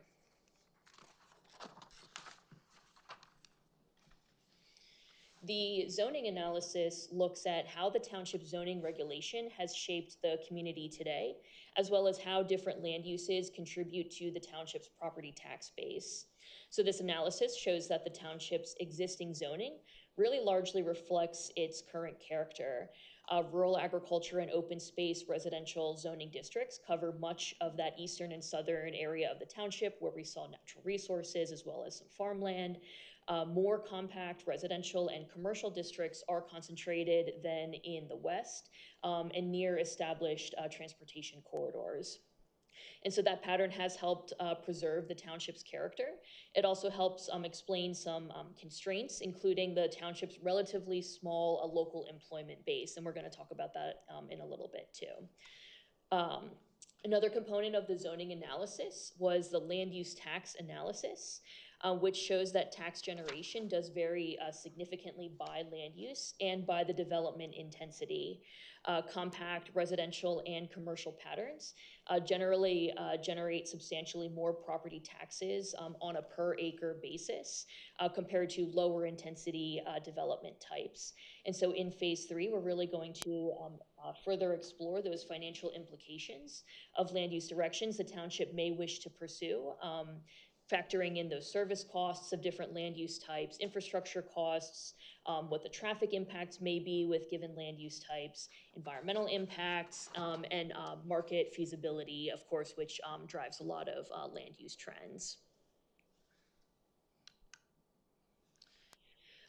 The development analysis then looked at the township's prior development patterns so that we have a realistic understanding of what the market has historically produced here in the township. And so overall, the township's really experienced a very measured and cyclical growth pattern rather than a consistent high-level volume of development.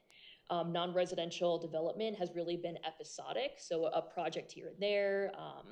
I know St. Luke's project was mentioned earlier. Rather than any kind of steady commercial or industrial expansion, the township has seen just some occasional projects really over the past few decades. And that's just on the non-residential side. So on the residential side, development has been a little bit more consistent, but was definitely strongest more in that early 2000s time period. Still dominated by single-family detached housing types. And we've seen activity slow considerably since the 2010s, which is around the time of the housing downturn. So for phase 3, the reality of timing around development is important for the township to consider because zoning changes alone wouldn't necessarily produce new development or new revenue very quickly. Again, that's really driven by the market demand as well as local processes, how long it takes for the township to update its zoning ordinance, subdivision and land development ordinance, for projects to assess the infrastructure availability and identify site selection, then construction schedules, and then occupying certain developments, all can kind of take some time to come together, and that'll ultimately affect what revenues the township will see through that long-term process.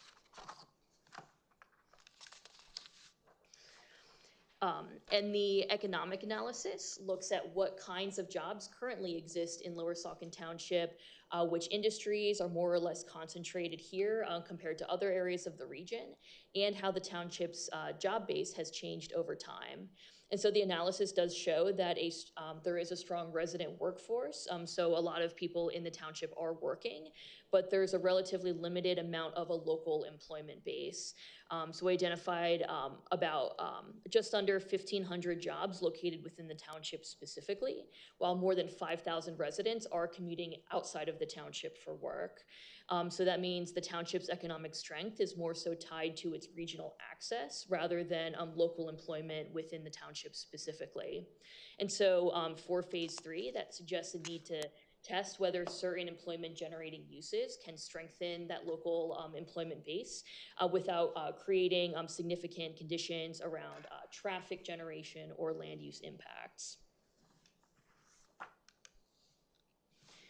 The return on environment analysis puts numbers behind something that we've heard residents consistently tell us, that Lower Saucon's natural resources have real value. The return on environment assessment reframes open space and natural resources as infrastructure and economic assets with a value of estimated $63.2 million per year in natural system services. And so those assets include water supply, water quality, flood mitigation, pollination, wildlife habitat, biological control, soil formation or retention, as well as a tree canopy, which removes air pollutants and sequesters carbon. And so the report estimates 7.3% property value premium for homes that are located near especially protected open space, which translates into an additional assessed value of roughly $24,000 in annual township property tax revenue. So a key point for phase 3 is that preservation and economic development don't have to necessarily be opposite goals. There is a lot of benefit to retaining and preserving the natural spaces that the township does have. And so a solid recommendation framework for phase 3 should identify those areas where preservation provides the greatest public value before determining where development then may be appropriate, if any, within those naturalized areas. And lastly, the transportation analysis looks at how people and goods move through Lower Saucon today, what different roads are designed to do, where traffic is concentrated, and what transportation investments are already planned. The transportation analysis shows that Lower Saucon is well connected regionally, which is one of its strongest economic assets. There's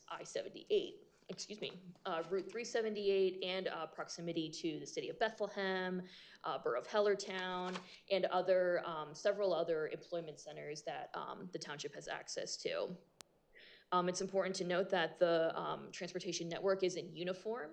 So there's traffic volumes that are more so concentrated on those I-78 and Western corridors where there is more existing development.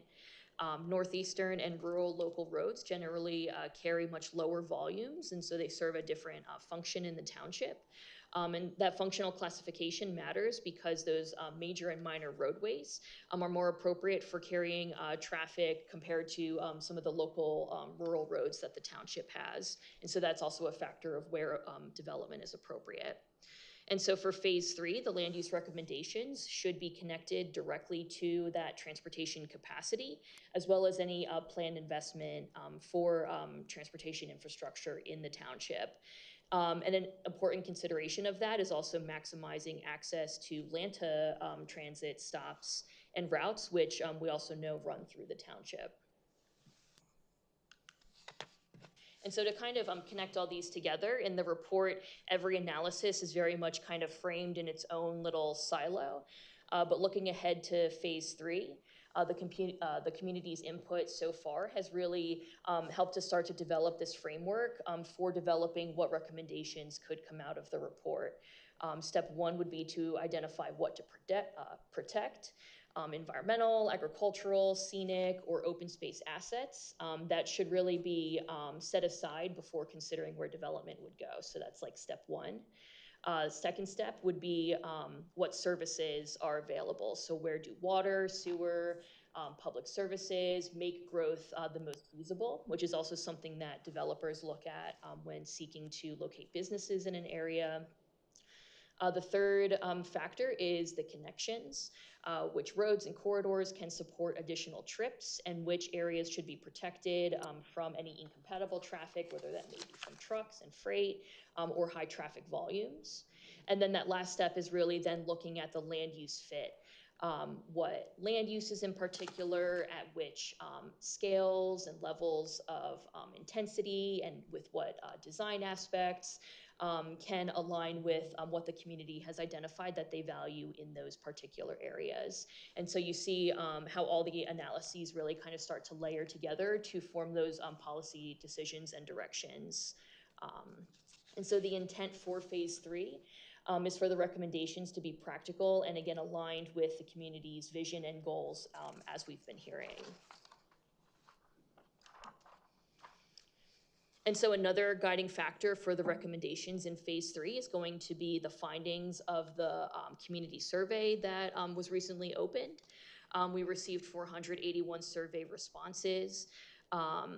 Just a quick summary of some of the things that we saw and heard. About 97% of those responses self-identified as being Lower Saucon residents through the residency and tenure question that was asked. But ultimately, the reported results for the survey are only going to include those responses that did self-identify as residents. And so we're going to remove the about 11 responses that didn't indicate that they live within the township. In some preliminary findings from that survey, they were very much consistent with what we had already heard from the initial community meeting. The strongest priorities are still around preserving open space and natural areas, though there was also meaningful support for some smaller scale community serving development in the right locations, while still making sure that traffic and infrastructure impacts are minimized, which is very similar to what Jacob shared earlier. And so with that, I think I'll pass it to Becky to talk about some of our next steps. Thanks, Jill. Okay, so obviously the next step will be to receive additional community input on the phase 2 analysis at this Monday's community meeting at the school. We will then bring LVPC's analysis together to complement the fiscal work that's being done by Lafayette College, and Lehigh University has been providing some environmental consultation to the township as well. So we'll be bringing that into our next phase as well. That'll allow us to look at these issues as an interconnected whole rather than in isolation, and that will allow us to get you better recommendations, especially if there's any regulatory changes that you may want to consider. So from there, we'll begin developing that set of draft phase 3 recommendations, bring them back to the township and the community for comment, review, test, prioritization, and then move forward with that final set of recommendations after that process. So tonight is really the beginning of this next part of the conversation based on what we know right now and what direction are worth exploring further. So again, Monday night, don't miss it. It'll be great. We have interactive activity planned. Again, we're going to talk through some of the survey results at the senior high school starting at 6:30 p.m. It's open to the public, and we hope that folks will attend. Thank you. Thank you, Becky, Jacob. We'll now go to council questions. Ms. DeLeon? Yes, again, I'm going to have a statement. The Lehigh Valley Planning Commission Impact Assessment provides a broad, well-organized review of the issues and opportunities facing Lower Saucon. It offers a substantial amount of high-value information that will assist council as we evaluate future land use decisions, community priorities, and long-term planning needs. Historic preservation is a core value in Lower Saucon Township. While the LVPC provides extensive analysis on land use, physical conditions, environmental assets, and development scale, I would like it to include the township historic resources, cultural landscapes, and or preservation priorities. The LVPC report also makes it clear that Lower Saucon Township's identity, land use patterns, and community character are shaped by longstanding rural landscapes and historic settlement patterns. These elements influence zoning, transportation, environmental assets, and long-term development capacity. Because historic resources and cultural landscapes are integral to these conditions, they must be evaluated with the same level of rigor applied to other community assets. Lower Saucon Township owns 2 National Register historic sites, the Heller Homestead and the Lutz Franklin Schoolhouse. And we also have additional National Register farmsteads and multiple eligible historic properties that contribute significantly to our rural character and our community identity.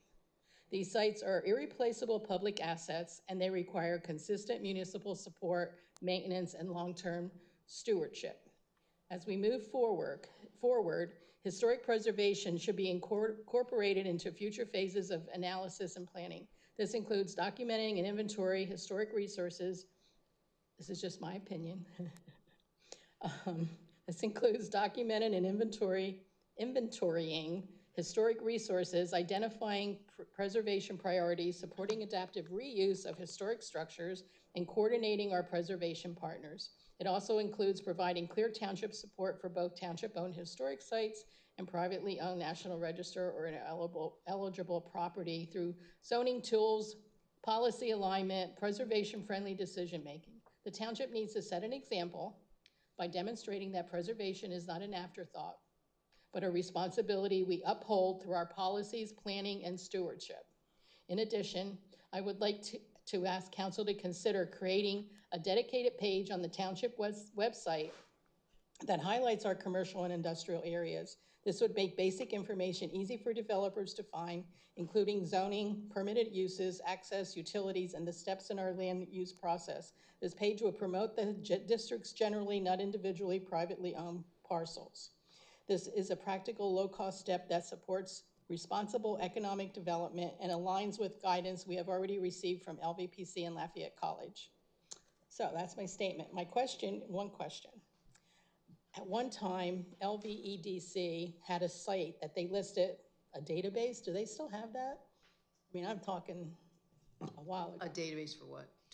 A database for what? What kind of information? For listing commercial properties that are available. Like, you know, we have vacant commercial properties that we could be I don't know what the word I want, listing somewhere. Well, we can look into it for you. Okay, Yeah.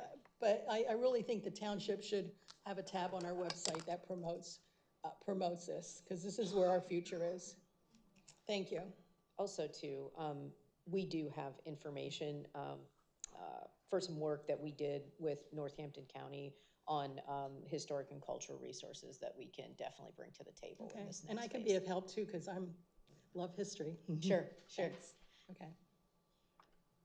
Mr. Gress. Yes, firstly, just thank you guys for coming out tonight and giving the report. It seems like a lot of this is very preliminary, pending the other stages of the study, as well as the connection with the other financial aspects. But I did have a few questions. Looking at your slide with the economic analysis, with the predicted growth of 66% growth by 2025 for employment within the township, what is the driving factor is that more of an ideal, or what's behind that suggestion?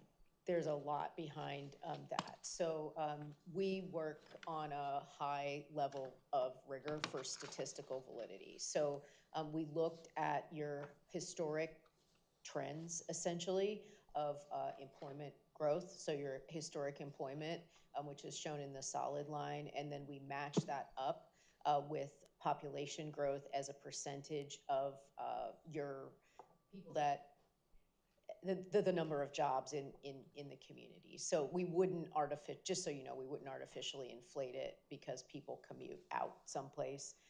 And we looked at a whole series of factors, but it's not a straight line prediction. And we had our economist, Minsu Park, do that work for us. So what this basically says, if you continue to grow at the same rate that you have over the last several decades, that's how many jobs you can expect to see by 2050. Now, if you don't continue to grow at that same rate, you obviously wouldn't have that much job growth. And that may not necessarily be as linear as this graph shows either. It may be Correct. you have one development that brings in a bunch of employment. Sure. Sure, and then the opposite of that too. You could lose several things and then that could step back. Nothing's really ever, as you know, a straight line at the end of the day, but it gives you an idea if the course stays the same, where you can expect to go over a longer period of time. It just definitely stuck out to me because looking at the chart itself with the historical employment within the township's been at a downturn, and then it's showing a growth. So Yeah. it seemed like an upset to me. That's why I was just wondering where Sure. it exactly came And from. we're growing, we also took your percentage of jobs as a percentage of the total in the region because jobs are growing faster than the population. And so you're going to see a higher percentage growth in jobs than you would in terms of population as a result of that. And with that, with jobs growing higher than the population, a lot of the survey results show that our population tends to lean towards the older side. Is there a recommendation as far as bringing about younger people and getting them into the township? Because that is our future. As much as, we need to take care of the elderly population, but in 40 years, people like me are going to be the 60-year-olds. So Sure. They're the future. Sure. How do we bring them to the township? Yeah, and we're starting to think through that internally as well. And the beautiful thing about the three of us sitting here is we represent three generations, right? I'm Gen X. We exist. We can shake hands. You can touch me. I'm real. And then we have millennial with Jill, and then we have Gen Z with Jacob. So we understand that kind of broader need. We're all in our peak earning years as well, and what that looks like, understand some of the housing challenges, some of the workforce challenges, and other things. So not only are we going to bring the good data to the table, some great scholarship, but we also can bring, lived experience to this as well. And so we're really actually excited about that. There's very few communities that want to talk about what you just mentioned, and I think that is actually going to give you a competitive advantage in the long run as well. And we're not going to buy $1.5 million homes, right? We're not, in all likelihood. So how can you balance that out? How can you balance that out with your job growth and making sure that you're having that sustainability across generations? Okay. Yeah. And to piggyback off of that, last question for you. Do you think any of the results from those community feedback things, whether it be attendance at the events or survey results, may be skewed slightly? I know talking to a lot of my peers, a lot of them go, what's Lower Saucon Township Council? What do you mean you're on Township Council? They don't know local government even exists. So could that be possibly skewed towards the older population because they are either more aware or have more time to be involved in these activities and attend these meetings and to be involved with local government than, say, the younger population? We'll be talking about that a lot more on Monday. I don't want to make a general statement in the moment, but if you just look at the math, if you have a older age population, by the way, your survey response rate is like the highest we've ever seen with anybody that we've ever worked with, including region-wide survey work that we've done. So there are a lot of people in the township that very much care about the township. That is incredible. But you do skew a little bit older. So some of those, you can predict that those survey responses may be a little bit older, but you'll see more about that. So you are getting the qualitative information from the survey, from the interactions at the different events that we're doing, including some of the stuff Monday, and we'll match it up with the quantitative information as well. So you'll have a more broad and accurate picture. It's not just one component or another. It's definitely reassuring that you're looking at that possible polling bias and accounting for that. I appreciate it. And I think that's all my questions for you guys. I appreciate your time, and thank you for answering my questions. Mr. Heimbecker. Thank you, Jay. Again, thank you for coming. Your mic is off. Sorry, thank you for coming, everybody. I just want to highlight some things, and I'm going to blast through my notes from your report here. So again, for everybody in the audience and at home, where are we coming from? We want to preserve Lower Saucon Township's largely low-density residential and rural suburban character. Open space is important. Farmland, forests, streams, trails, natural scenery, those are our greatest assets in our community. That's why I moved here, all right, 15 years ago, 13 years ago. We're conveniently located.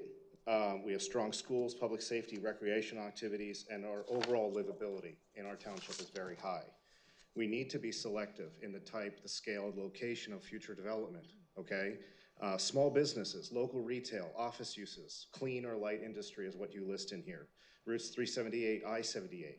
What about 412, Easton Road? Other locations in the township. What does that look like?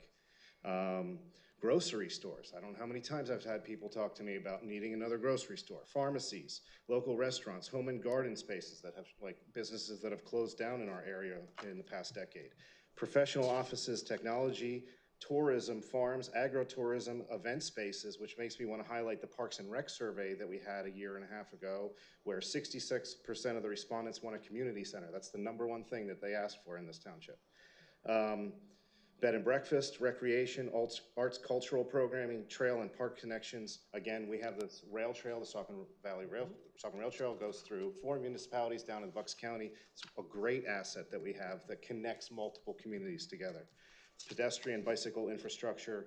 So looking at that as well in our strategic transportation planning. I want to highlight that adults 18 through 24 and 25 through 44 are less in Lower Saucon than in Northampton County as at large. And I feel like that's because the younger generation, as Hunter's pointing out here, are priced out of the housing options in this community. These age groups, single, small families, young adults, and the elderly ultimately as well. The elders in our community who live on these large parcels with these larger homes are going to need to downsize, and if they want to stay in this community, where do they go? Do we have those facilities? Also, we are one of the highest educated communities in the county as well. Bachelor's, master's, PhDs versus Northampton County. How do we bring these residents to the table for civic engagement as well? They're smart. We got some geniuses in our community. How do we engage with them better? I want to know what kinds of jobs are commuting in and out. How do we lose 5,000 people a day? What do they go to do? What are they doing? How do we keep them in our community? Does that tie back to the need for office space and laboratories and engineering places for these PhDs and doctors to actually stay in the township? And what do the 1,200 people who come into our community do? And why did the numbers on this jobs chart that you show us here go from 2,500 down to 1,200 in 10 years? Where did those 1,300 jobs go? I have a question for you, maybe not just to answer tonight, but to get back to me. Please explain what the job access score means? I didn't understand what low. And the question is, how do we improve it? What do we do? The natural resource priorities that you list here on showing one of these maps, high versus medium, can we expand the map to just show other grades, for example, low? And give me a definition. What is a high natural resource priority, okay? I'd like to highlight, again, the eastern side of this township with a significant number of private wells that we have. I myself as a well on my property. Every single property owner with a well in the township is effectively their own private utility. You're responsible for your pumps, your filters, your septic, and each one of us is at risk for groundwater contamination. So we have an extensive responsibility to a large number of people in this township to maintain their water quality from non-source point pollution places. Is it true that there are only 33 single bedroom rental units in the entire township? 33. In a township of 11,000 people, we have 33 one-bedroom apartments. That's crazy. What does that tell me? 6% of all of our housing supply is rental. And you follow that up by saying there may be opportunities to expand housing choice over time through a broader mix of housing types and unit sizes to better accommodate changing demographics, evolving household preferences, and long-term community resilience. I like that term, community resilience. How can we build a resilient community looking down the road and while maintaining the character and preserving and protecting the vibrancy of what we have here in our natural resources? You say we have a current housing shortage of 118 units. By 2050, 465 additional units will be needed. Where are they gonna go? Without cutting down all the trees that we have, okay? There's a significant divide between home ownership and rental options. We have a limited rental inventory and a concentration of larger unit types reduce accessibility. We want to consider strategies that expand housing choices. Again, where does that look like? Development size, locations. And what does that look like in revenue? I want to know that too, right? If we reglaze the map a certain way, what does that bring us up to? And how does that offset potential millage increases that we need to look at? And what's the timeline for implementing that so we can meet that target point at the same, and maybe with a bridge loan that pays for our capital improvements along the way, is what I'm kind of putting together from tonight's conversation. Keep in mind, people in the audience, condos, they gave us this table in there. I know. Condos generate. Wrap it up, please. Condos generate the highest per acreage tax revenue, $10,000 an acre for condos, versus some of the McMansions that we have contribute $385 per acre.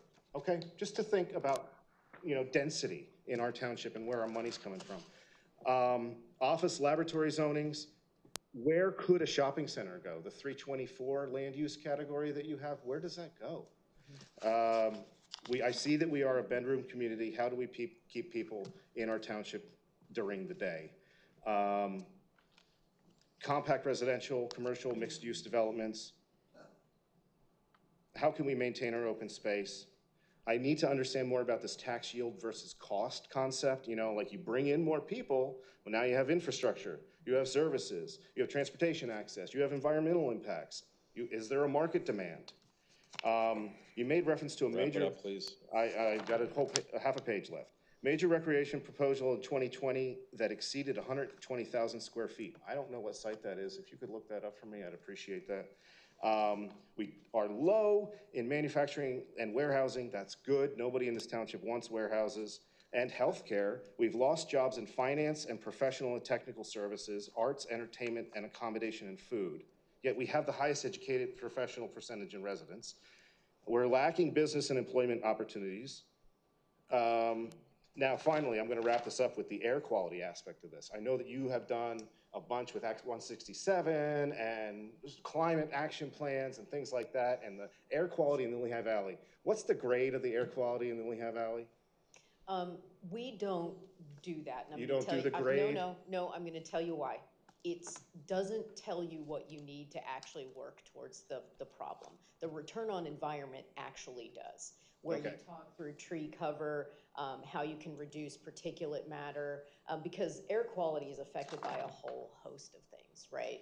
So, and we're in a valley. It's inherently going to be worse for all of us because air gets trapped. However, how can we make it better and as good as possible?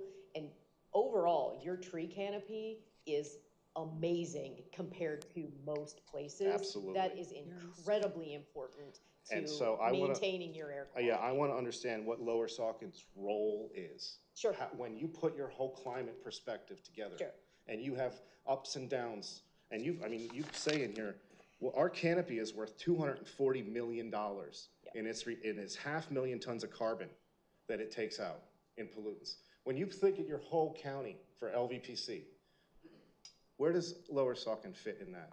And what is the value and benefit to Lehigh Valley at large for what we can preserve and protect in our community? Thank you. Ms. Ray? You know what? I'd like to hear more, Chad, if you have more, because you had a list of things, and I really appreciated it. I'm done. Ms. Ray? Okay. I tried. We got minutes at the end if you want. Okay, yeah, Chad has great comments, so.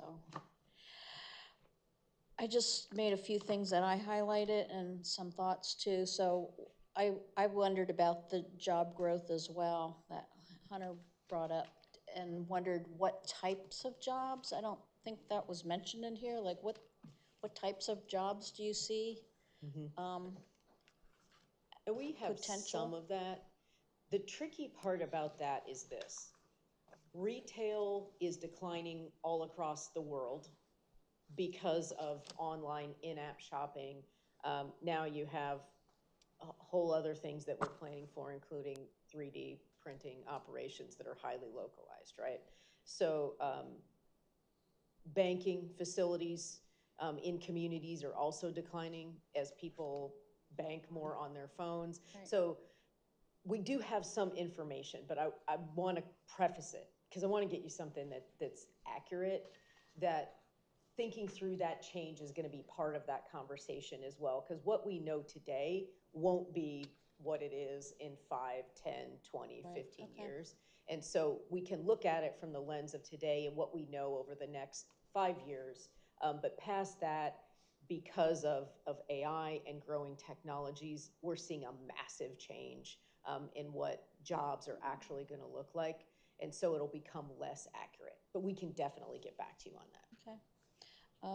Yeah, and then looking at the housing supply, that was another thing that jumped out, the lack of variety, like you said, and the lack of affordability for people.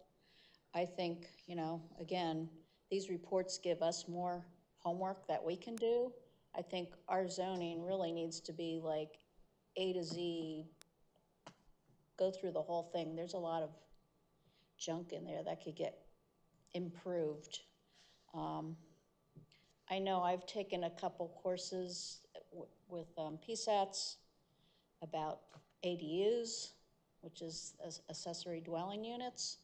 I think it's a good idea, and I know I've suggested it a couple times, and I've gotten kind of like, no, no, no. But I think yes, yes, yes. There's a lot of good ways you can implement it. I know there's a lot of, you know, bad examples too, so I think we should look and try to come up with ways that we could use that. So that's part of our zoning cleanup. Yeah, we make it tough for apartments to even come in and get developed. We had the one project proposed and that got shot down. I was looking at the stats on the employment and the job types and curious, you don't have to tell me now, but maybe later, but some of the ones that you showed, well, I guess you explained the retail trade, like showed the employment numbers in 2013 versus 2023 declined 30%.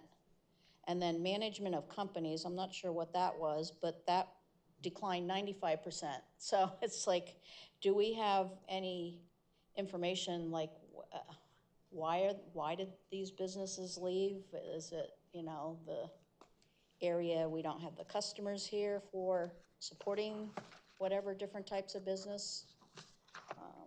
It's because areas around you offer those services, and they do allow that growth, where your community has so far had a slightly different path, so people are going other places for those things.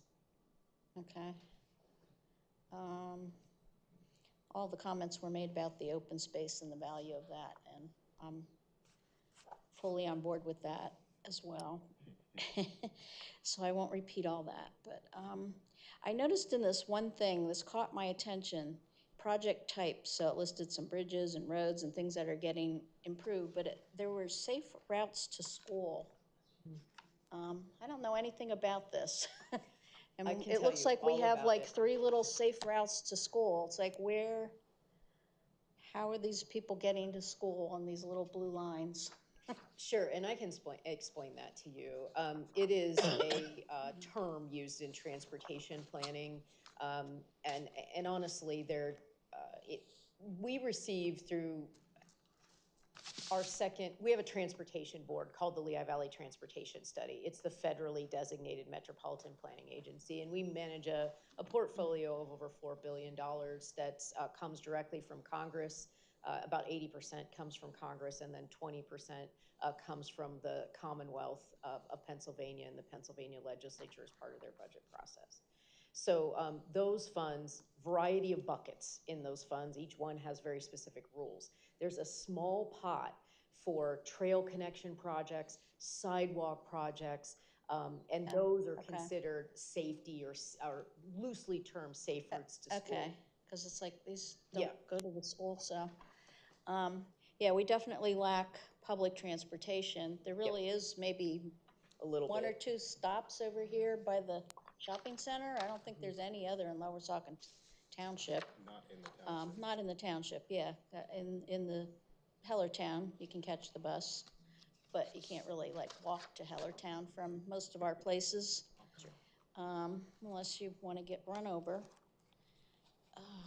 And my other thought is still homework for us. It's our zoning. I think where I see maybe jobs would be at-home businesses, small at-home businesses. And I don't think we have very good zoning for that at all. I think there's, I would like to see us improve in that department. I'll just leave it at that. And we do anticipate making some zoning recommendations for you guys as well. There could be some obvious places. Yep. We do anticipate making some zoning recommendations as part of the phase 3 of the plan. That's super. Thank you. Thank you. Thank you. I want to say thank you to all of council for these wonderful questions, because it leaves less questions for me, because you all were all thinking about things that I was thinking about. Mr. Heimbecker especially, with pointing out all of the items that were important in the project.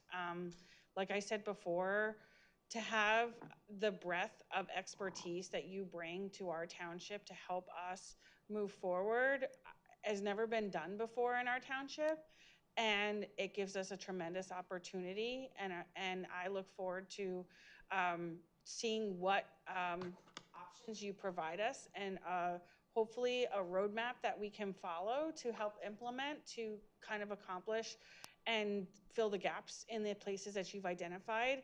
I agree the housing issue was a really big thing that I saw, and even how it related to the tax differential, that I think that there's room for growth, and it also fixes the issue of bringing in or having young people stay here who are going to be at their prime employment, during those peak years.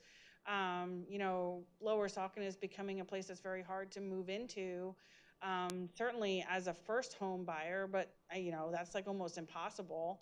And then even a second home buyer now, you're getting priced out with that, with 2 incomes supporting a household. So we need to fix that with addressing the housing differential. So I agree with that. The return on environment was very insightful for me.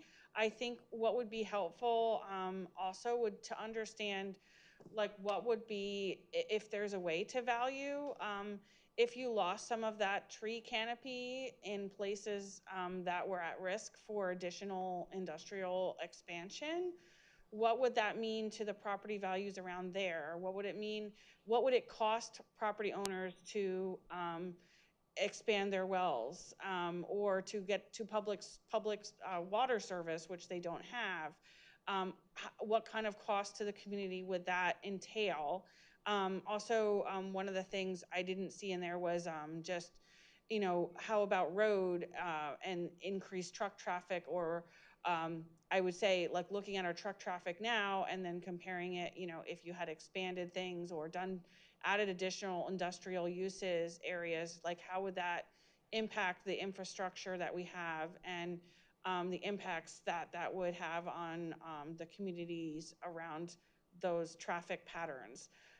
So that would be some of the questions that I'm hopeful to see, is just like what are the costs if you remove the environmental features? Are there any associated costs with that, and how do we balance that with whatever we look at moving forward? So that was a big thing. I'm also curious to see what you would recommend as far as our future planning, what we need in the township to help accomplish some of the goals with zoning and land use. I think highlighting the fact that we want to preserve open space and all of those things, I think as the number one thing, both, that you identified as what people had wanted to do, really mirrors historically on what Mr. Leon had said. The township has always wanted to preserve those things. And then finally, like the historical component, I think, I had even said to one of our staff members, what about like a historic overlay district? There was something, there was a grant that we could potentially apply for that we can't apply for historical things because we don't have a historical district. So, where are the historical districts once you identify the components? I think that around Lutz Franklin, there's a lot of historical corridor there that could potentially be a historical overlay that would allow for grants to, to make sure that we're preserving and honoring our past.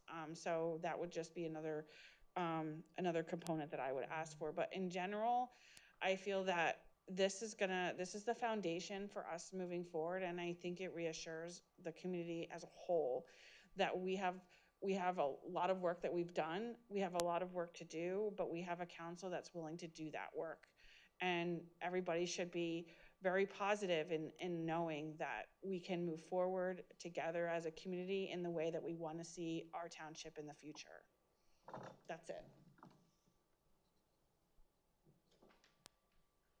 I'm done. Without a charm. Shut off the volume, but I guess it came back to life. Okay, now we'll go to the attendees asking questions. I asked you to go to the podium, direct your question to whichever party, and then you can have a follow-up question. And then we'll take the next person and do the same sequence. So I only have two questions. One, how much does it cost You have to say your name. Oh, Kevin Riley Rice. My first question is, how much does it cost to maintain the landfill after it closes and like every year? And second, is there a limit on how much they have to like provide trash-wise? Like, we're getting like $7 or whatever a ton. So like, do they have to supply like at least 100 tons of trash a year, or can they just stop supplying trash and do like 1 truck a year and keep it open like indefinitely? I guess that's for you. I think for any professionals that don't have a microphone, you can come to the table. That way you have a microphone to answer the question. If it sounds like you can answer these questions. This one doesn't work. Okay, so as far as the cost to maintain the landfill after it's closed, I don't have those numbers. Okay. I was looking at, one of the big things is going to be the sewer line on Apple Butter Road, and I don't have that. I would think that would be an engineering question. It might make sense to do an assessment of it before the closure to see what the cost would be, but that would. Is that this leachate? Is that the line that takes the leachate from the landfill to the Bethlehem wastewater treatment plant? They called it a sewer line, so I'm not sure if it's what it is. Thanks. I could look into it further, but I don't know what the cost would be for something like that. You're going to still have your HMI costs because your inspector is probably going to still be getting possibly complaints. I mean, I would think that they would dwindle at that point once it's capped, but there could possibly be like a host municipal cost. And then your other question, I'm sorry. Like, is there like a minimum amount of trash that they have to take a year? No. No. Not that I saw in the contract. Bring one truck in and. Yeah, I didn't see any kind of limit. There didn't say any kind of specific limit that I saw. Maybe I overlooked it, but I don't recall reading that there's a minimum they have to take in. Yeah, essentially, they could just drag it out for a long period of time, and if we have to pay for the cost of maintaining it, then we're going to be losing money from it, right? If they aren't paying us more than the cost to maintain it, then the township's losing money, right? So aren't we paying to maintain it after it closes? Or? Well, after the landfill closes, we wouldn't have to maintain the landfill. The landfill is still responsible for maintaining the landfill itself. We would be taking over the ownership of the pipe on Apple Butter Road, and then any kind of costs that the township would have as far as the host municipal inspector, if they need to keep that individual on from Hanover Engineering or not. Okay, so, And as far as like their tonnage coming in, like I said, I don't recall reading anything in the host municipal agreement that said that they had to take in a certain number of tons each year. thank you. Sure. Thank you. Next. My name is Bob Osmond. I live in Willowbrook Drive in the township. There's a couple things I wanted to mention. One is I see a potential a hostile takeover situation here, where if the landfill, who probably has greater net worth than the township, wants to prolong this thing, they starve your revenue and they wait until you become politically not electable, and replace the council and then continue business as usual. The impact, I don't think anyone, especially Planning Commission, because Planning Commission, which is a real disappointment to me, I mean, I could mention a lot of places across the country where I think our government has let us down, and that is one area in particular, does not look at feasibility. It does not look, when it talks about developing an area, at where all the water's gonna come from. What's gonna happen to the quality of the air? What about the resources that are provided for utilities? And what is the potential impact? I think we're foolish to think that we could bring in data centers here and not see our electric bills triple. Colorado Basin is probably 2-3 months, depending on what rainfall will be. Meade has now less than 4 feet before they have to shut down 12 of their 17 Sir, is there a question? turbines. No, there's a statement. I didn't know it was limited to just questions, Okay. sir. This is a public opportunity to make comment on my public elected officials. Is and I advertised as a question respect that question I and can do answer that. period. Or I'll need your card. Excuse me? If I'm not allowed to speak in a public session, I'll need your card, because I would want to get in touch with you.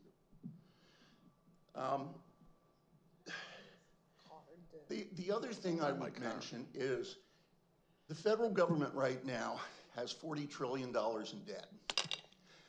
The US prime rate is 6.75%. On September 9th, there is a program called liquidity support that starts because our Congress can't get their act together, and we're increasing our debt at a rate of $8 trillion right now a year. That's what we're on target to go up this year. So no one wants our long-term debt. If you look at our Federal Reserve, who is the buyer of last resort for all our federal government paper, the amortization of it keeps getting shorter and shorter. That's terrible. That just means nobody trusts us long term. And the government is, the Federal Reserve is switching out of our long-term debt. Now, when this liquidity support goes into effect, they are going to print money to buy back, the government will, the Treasury will, buy back our long-term debt. That's going to be extremely inflationary. Currently, you have about $2.5 trillion in currency in circulation. M2 supply is around close to 20 trillion, but M2 is not backed by money. Now, why do I mention that? Because inflation is directly related to currency and M2. The relationship between those two and how extended and what kind of condition the banks are in is going to determine how much those printed dollars deflate the value of your dollar. And it won't be pretty. And you guys are now in a position where you're getting rid of a revenue source. I've served on corporate boards, and I'll tell you, I'd fire the whole bunch of you if I saw what was happening.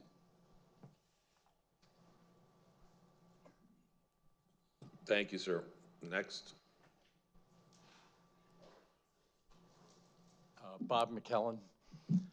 Thank you guys for all being here. And my question is, in the township right now, I know about 3 or 4 years ago, the Steel Club property was supposed to be about 170 building units, and I don't see anything happening there. What is the status of that? And like Mary Ellen Convalescent Home, that area, there's a lot of little areas in the township that are open, but that Steel Club thing with 170 units, you know, Mr. Bononis back in his day was promoting that big time, and that, what, any status on that? Anybody?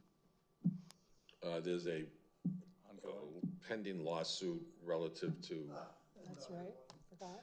Okay. sewer Okay. capacity. All right, and anyway, thanks again for everybody being here. Next.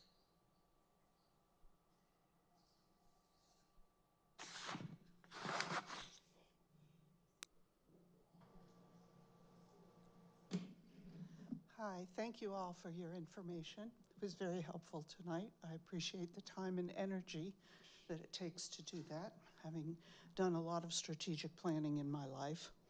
I have one question for the lady from Minor, which is, you compared our township to Tullytown. Do you know, can you tell me where Tullytown is, or do you know what their zip code is, what their median income is, and how that is relative to our median income? And you said that they had this difficulty beginning in 2017, was that correct? They closed in May, oops. They closed down in May 2017. Right, I have that information at home. I believe, if I remember correctly off the top of my head, they were in Berks County. They're where? I think they were Berks County. I grew up in Berks They County. were in Bucks Berks County. Bucks County. Bucks County. Bucks County. I had the wrong B county. It's Bucks. Bucks County. Bucks County, okay. And any idea what their median income is compared to ours? Or what it would have been in 2017 compared to us? I don't know that off the top of my head. If we're matching apples to apples here. They're a much smaller municipality. They're a population of 2,000 people. So it was a much smaller municipality than Right, but Lower there are Saucon parts Township. of Bucks County that are dramatically wealthier than us, and a few that are dramatically less wealthy than us. I'm trying to figure out if we're looking at the same comparison there. I don't have that information with me tonight. I have it at home. Okay. And I have one other thing, and this is actually just a response to Chad and your question about air quality. I don't have a number for you on air quality for Lower Saucon, but what I can tell you is that when we worked on with the Lehigh Valley Breeze project, which is still ongoing, when we worked with the Center for Atmospheric Particle Studies at Carnegie Mellon, in order to set up where those 40 monitors were going in the Lehigh Valley, so Northampton and Lehigh County, their recommendation of their expert there working with ours from Lehigh was that there was no place in Lower Saucon that needed a monitor because there were so many other far more polluted areas of the county that after you use up 40 monitors, Lower Saucon was not at the top of the list. The closest to Lower Saucon that we have in our study is at the intersection of 412 and I-78, which I believe technically falls into Hellertown as far as the borough. There is one over there, and it will be appearing in our final report as far as what their levels of pollution are.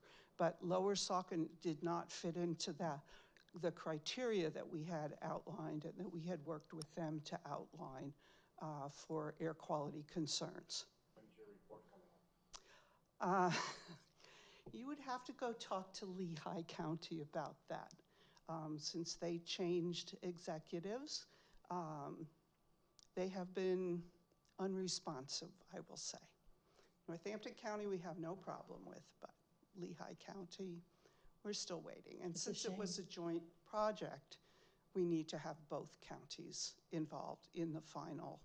We would have been ready to go at the end of the spring, but we've been having difficulties with Lehigh County.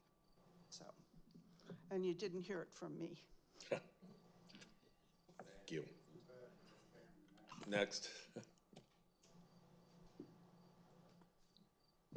My name is Mary Ann Garber, and I represent the Bethlehem landfill, and my question is for Jennifer Smethers. In the report and in your presentation, you pointed to Tullytown Borough as a worst-case scenario. What was it that the borough had to do as a result of losing the host fees when the Tullytown landfill closed? They basically had to, they had been given the $6,000 payments to their residents. They stopped that altogether, and they had to, gosh, let me get my notes real quick. Pardon me? I see what's in the report, but I guess I'm asking for more specific information. So I understand that they had to get rid of the rebate. Did they have to reduce services, and if so, in what way? And did they have any tax increases, and if so, what were they? I can't tell you what the tax increase was off the top of my head. I have that at home. I didn't bring it with me. Okay, so that would, but in terms of sort of worst case scenario, it was a combination of loss of services and a tax increase. Yes. Is that correct? Yes. Okay, and then you said that that is not, that's the worst case scenario and not the likely one in Lower Saucon Township. Why, what is the basis for your conclusion that that's not likely in Lower Saucon Township? In my opinion, I think the fact that there are more residents here to be able to make up the difference with the tax money, it makes a big difference. With only having 2,000 individuals, and that's not even, I mean, that's less families, not having the population size to pick up the pieces and to make up the deficit, I think that's considered a worst case scenario. It's a smaller municipality, they've got smaller resources versus a bigger municipality like Lower Saucon Township. So I think that that would make it so that this municipality is not going to have a worst case scenario because they've got options. Sure. I think that would be why it would be helpful to know what was the tax increase there, understanding that it was spread across 2,000 residents or less versus what the tax increase here would be. So that would just be helpful additional information. If you give me your card, I can give you that information once I have it from home. Okay. Thanks. Next, please.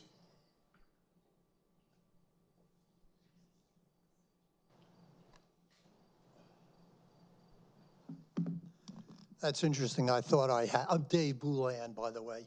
I thought I had that in front of me because I read it off at the beginning, the Tolley report. All right, it was $6,000 per resident, okay, of that community. And this was in your report. I thought I had it with me. 38 pages, I didn't bring it all. That was part, drawdown was huge. They didn't have the reserves they wanted, and it kept on going. So that was very helpful. I'm glad you put it in there. And I hope that doesn't happen to us. What I'd really like to say is, why is it after 4 or 5 years of dump the dump, here we go, this absolutely nasty thing that's been propagating through this township to drive out the landfill. And as I said before, it's become a political football from the beginning. It's a way to get elected. And they've been nothing but nasty to Bethlehem landfill. They've started up various additional meetings to have, and on and on. Well, we're going to lose two odd million dollars. You can say it's, 1.8 or 2.2. I don't care what it is. It's a bird in the hand for an organization who has worked day and night to make that landfill the cleanest thing around. You go look at some of the other landfills. If you think BLF is got some problems, you haven't seen anything. And by the way, I want to make one comment. I am not running for election. I do not work for Bethlehem landfill.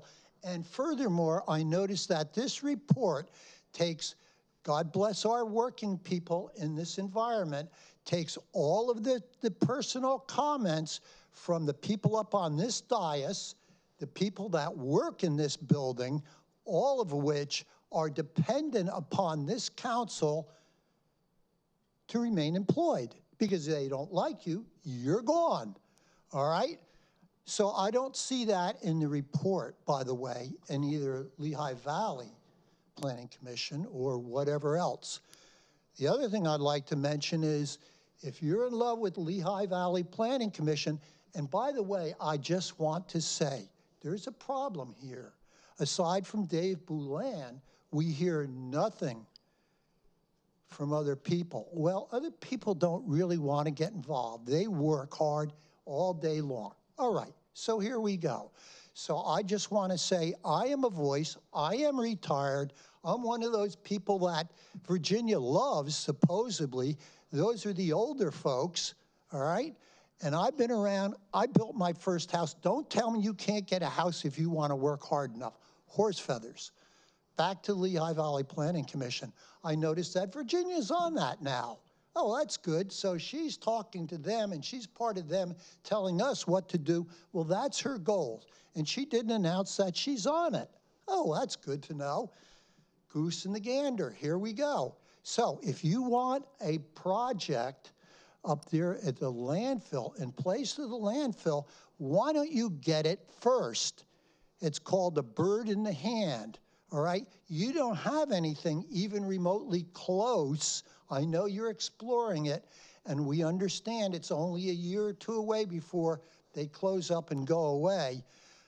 Somebody pointed out that the company that runs BLF has got more money than you care to talk about. Think about that. And their lawsuits, personal lawsuits, animosity by 3 people sitting at this dais are in a lawsuit for $2 million roughly, personally, each one. So how do you think that's going to taint their response? Oh, they're gonna love personal lawsuits. And by the way, the town has also got a $2 million lawsuit against it.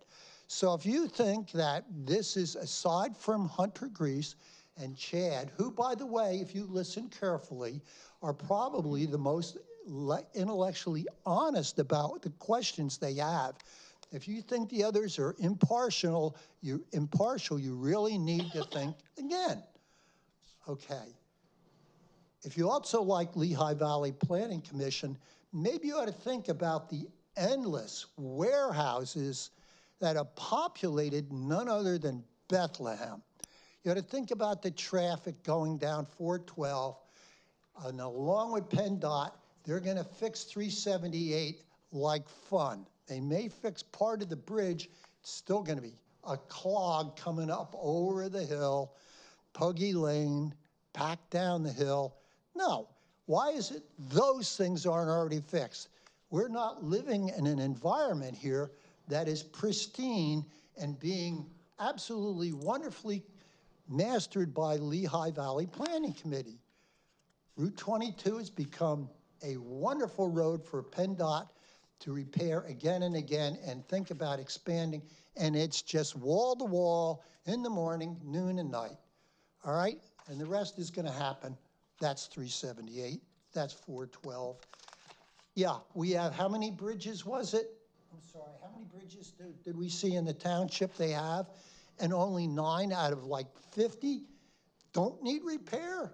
Well, good, one over there on Black River. There's big government at work. It was only gonna be a couple of months. Well, we just found out a month ago, they don't even have the deck to put on it. Well, what happened? What kind of planning is that? You really need to think for yourself as residents, and trying to dump the dump because you need to get reelected and show your power is not the way to do it. Instead of spending your money and effort to make it more accessible, to help them do the right things, which they've done by themselves, whether it's gas collection, and I saw the report, I hate to say it, your report's somewhat biased. I've got lots of lines in there talking about the dump is going to close, it will close, It's the same old thing. I don't know who you've been talking to, but boy, that's pretty negative. That's not exactly unbiased. When that happens, here we go. Now we're going to scramble to find all these other, flaws. We're not talking about opening new businesses and all. And we're not talking about, when you talk about, there's Chad talking about, we need more apartment buildings. Well, we just found out we got another $1 million lawsuit from this golf course. Oh, isn't that wonderful? Wow. Is that in the plan? Did you include that, by the way, in your estimate of what Lower Saucon is facing in terms of potential disruptive? I mean, if both of those suits go through, gee, that's roughly $4 million. Gee, how does that work in your budget? But instead, I still see people with dump the dump, right? So the prejudice is there, and it's heavy, and no, I don't work for them, but I do want to go for the truth, and that's part of it. Okay. Considering there's nobody else, and it's not 10 o'clock, according to Jay.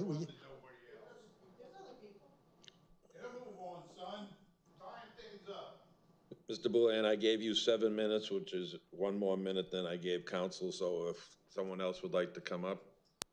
All right, and then I have time after that, don't I? Yes, you do. Thank you. You're welcome. I'll get my thoughts together for the second half.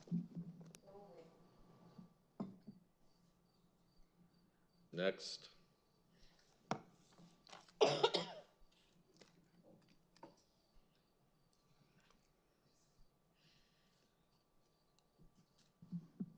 Good evening. My name is Stacy Mazensky. I live in Lower Saucon Township. So I want to thank everyone for putting their heads together on this. Appreciate all the time that's gone into these sessions, and we're looking forward to Monday's session as well. There's a lot that comes out of these meetings, and the 209 acres that was presented back into conservation easement land was the right thing to do. So we applaud that with you as well. But when you're doing these assessments, I've lived here all my life, and the Lehigh Valley Planning Commission has been here the whole time, but we have never had a comprehensive public transportation system in this Lehigh Valley, ever. Maybe a little bit in Allentown, but like that Atlanta bus is just a nightmare. It's a joke, is really what it is. So maybe you guys want to think outside the box on this one and make your own shuttle system, maybe. Or something that can make our township very accessible. Something that it doesn't exist within the Lehigh Valley. So you can't even get a bus around here to save your life to go anywhere within the next 3 hours. And because you got to do a bus transfer here, and then you got to jump across a whole different land to go to a different bus to get you somewhere else. It's so convoluted. But anyway, what I want to say is, if you think about making our community more accessible to everybody, you may want to think about creating your own like little shuttle area where you think people can get shuttles from this shopping center to this shopping center and possibly get to a different community residences or something like that to make us different, unique. Something that would draw young people in. If they go to the bar, they could get the shuttle home. Or if they go to an event, they can get the shuttle home. Something that just totally sets us apart and matters, instead of having to always buy an Uber or get a ride share. Anyway, I don't want to say really take too much time, but anyway, that's a thought I had. So thank you. Thank you. Thank you. Next.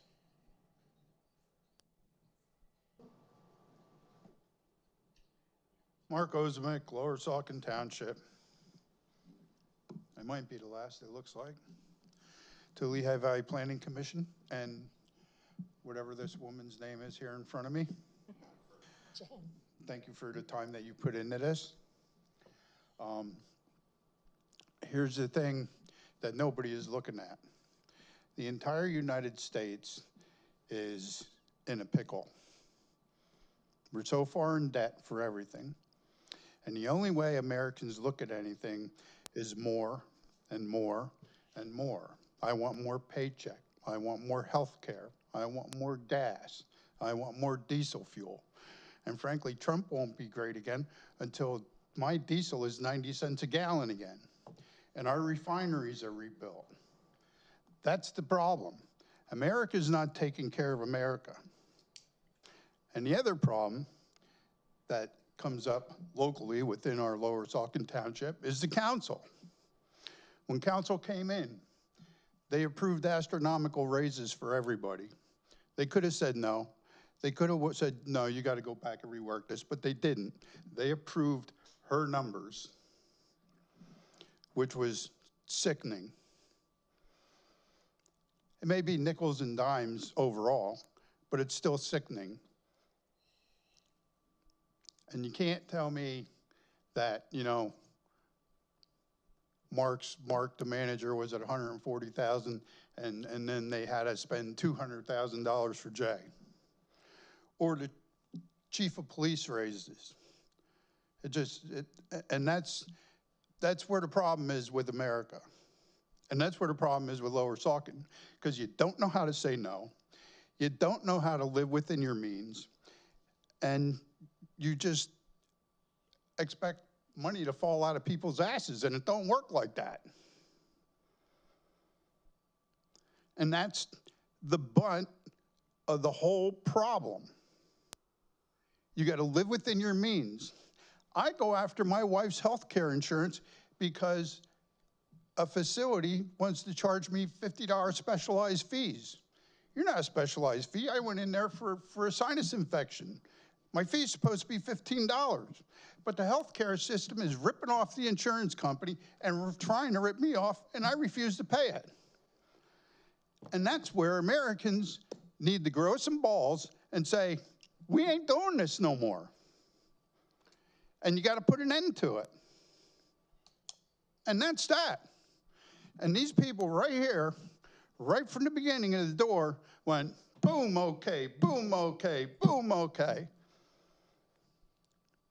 And it cost the township money. Actually, the landfill cost my neighbor, I have no idea how much, but I know who's footing the bill for most of it. And it wouldn't be happening without him. I can guarantee you that. But when are you going to scale back, and how are you going to scale back? You going to take people's wages back when the landfill closes? Or are you just going to look to the residents and say, oh, we're going to up your taxes, just like you did with the fire tax? And then that brings up another story. I thought the Southeast Fire Company was just supposed to have one section of garage rebuilt. And now it turns into the entire building, from my understanding. How much cost did that raise? Crickets. I should go back to filing reports and filing Freedom of Information Acts like I used to do to Mark. Mark was more cooperative, though. This one comes up with excuses for everything. There's always an excuse against the American citizen. And that brings up another problem with the governor, with the judges, with the state house. They might say it and they might look like they're trying to work for the people, but if they actually were, things would be different. Should be no question about anything on the Freedom of Information Act. I should get whatever I want. The public and the people come first. The public and the people don't work, and there ain't no paychecks. There's no government because there's nobody to pay them, and the people wouldn't be in government working. So you have a much deeper problem in today's society than just looking for a way to survive. And unfortunately, I think that's going to be like cutting the cord. No more new police cars. Hey, remember, you got to put tires on that old police car for another 2 or 3 years. And that's what needs to happen. As far as apartment buildings, Lower Saucon's just an oddball township with the way it is. And as far as public transportation, basically there is none because of the way the layout is. And you're not gonna wiggle your nose in like a witch and fix that. That's not going away. So I see most people frowning. I'm sorry if I hurt your feelings, I didn't mean to.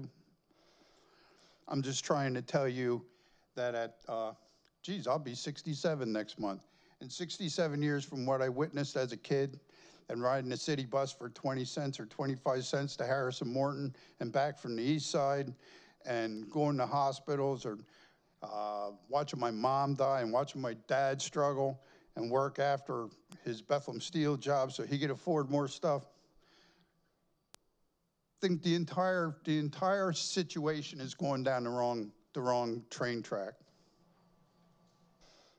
And until you find a way to start surviving on what you got and living within your means, because I live within my means. I'm on Social Security. I got forced out of work. So even when I didn't and I was working, I still lived within my means. And that's how I got to put money in the bank. Please, you can come back up. And that's how Priscilla and other councils got all that money put away in the savings account all them years ago, because of what they did and what they paid attention to. Have a nice night. Anyone want a second bite at the apple?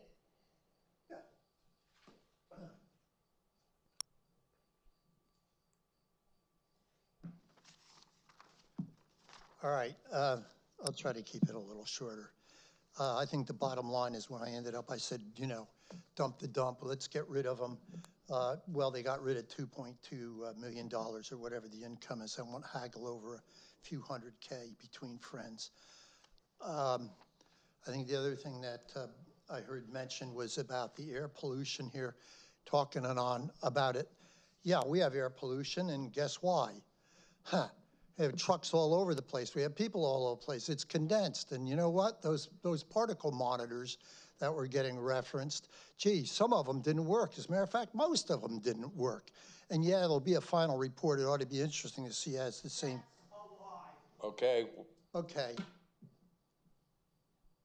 Thank you. I'm the project manager. Are we going to let this go on? Jay? Turn around. I'm not going to turn around. The individual is no longer in the building. Good. Thank you for Pretty good. saying just I work that. miracles, huh? I'm sure police officer will see me out the door like is not unusual. You people think that's funny, you better get used to it. It's coming to a neighborhood near you. By the way, we just saved $100,000 because the officer left. So we're not going to get drones. We're going to get little signs that say you're exceeding the speed limit. They caught them. Not Lower Saucon because they don't have the equipment. But that's how we're going to cut back on the budget. Now, so the bottom line here, and I don't want to bore you people, but I'd like you to remember the way I do, because I'm not running for election, and I am a senior way into it for a long time. And yeah, I worked many years. Thank you, Mark. I want to bring up one other thing because I heard it repeated again and again. How important the tree canopy is. Did we hear that? How many dollars is it worth? And up here on the slide, how valuable the tree canopy is. And yet one of our own on EAC goes out and cuts down 40 trees, no permit, nothing. And a couple weeks later, he gets re-elected or gets reappointed to the committee by the same people that are sitting here in front of me. So how important is a tree canopy to this group up here? Sounds to me not at all. It's like we love our police, but we're not going to give them any tools. And by the way, when they leave, don't let the door hit you. All right? So you really have to think about, yes, I know you're in a cocoon with your own, but you really need to think about what you're saying in public here and what the public really is hearing. They're not hearing ad nauseum pushed down your throat. They're smart people, and I know because I'm in a location with a lot of PhDs and others who work in private industry for a salary. They're not appointed or anything else. All right, one last thing.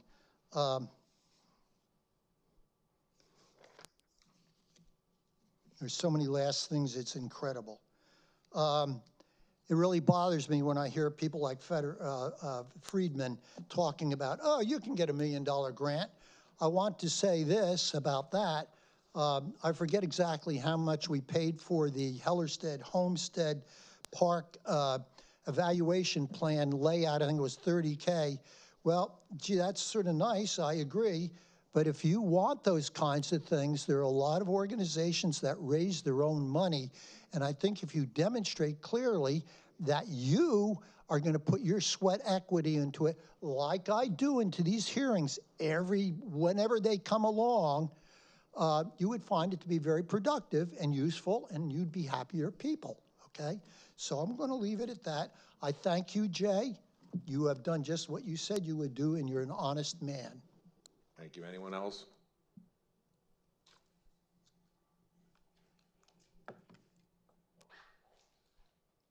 Anyone else? Okay, council, start over. You starting with me again? You will go first Okay. again. Do you have any?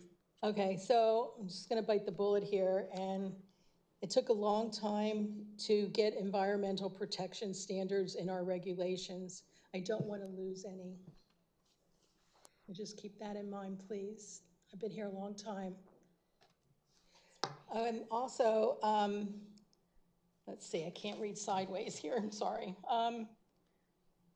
Okay, your study, Jen, listed reports, listed activity items for the township to implement. I'd like to see those done, Jay. I know we can't take a motion, but I'm just asking for direction. And also, I really hope the website idea comes true. We do need more grants, and I'd like to see those identified in our budget coming up. And speaking of the 2027 budget, I really think that hearing all this stuff, reading all these reports, I think we need to really look at reducing spending and ask the department heads to really think about what they're presenting to the manager for approval in the budget. Really think that happens. I don't think we should use reserve funds. We've heard all about that tonight. So if you can put the budget together and not do that, that would be good. And I also like to have you look into the vehicle replacement that we talked about. I think that maybe that could be extended a little bit to help us out.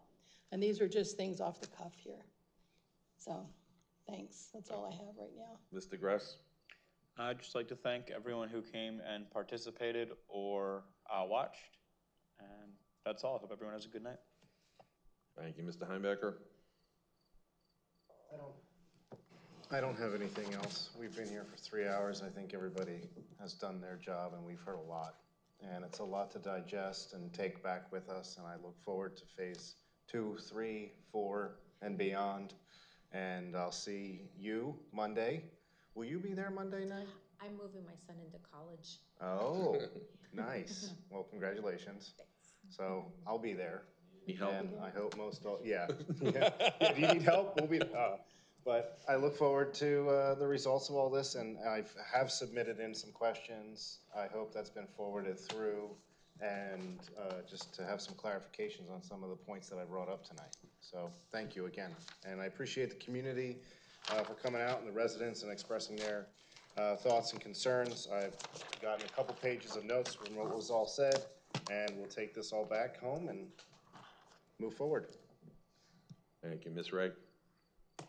I don't have additional questions, but I would like to see if somebody can make a nice to-do or task list out of all the things that we brought up tonight. So get our AI working on that. Yeah, right.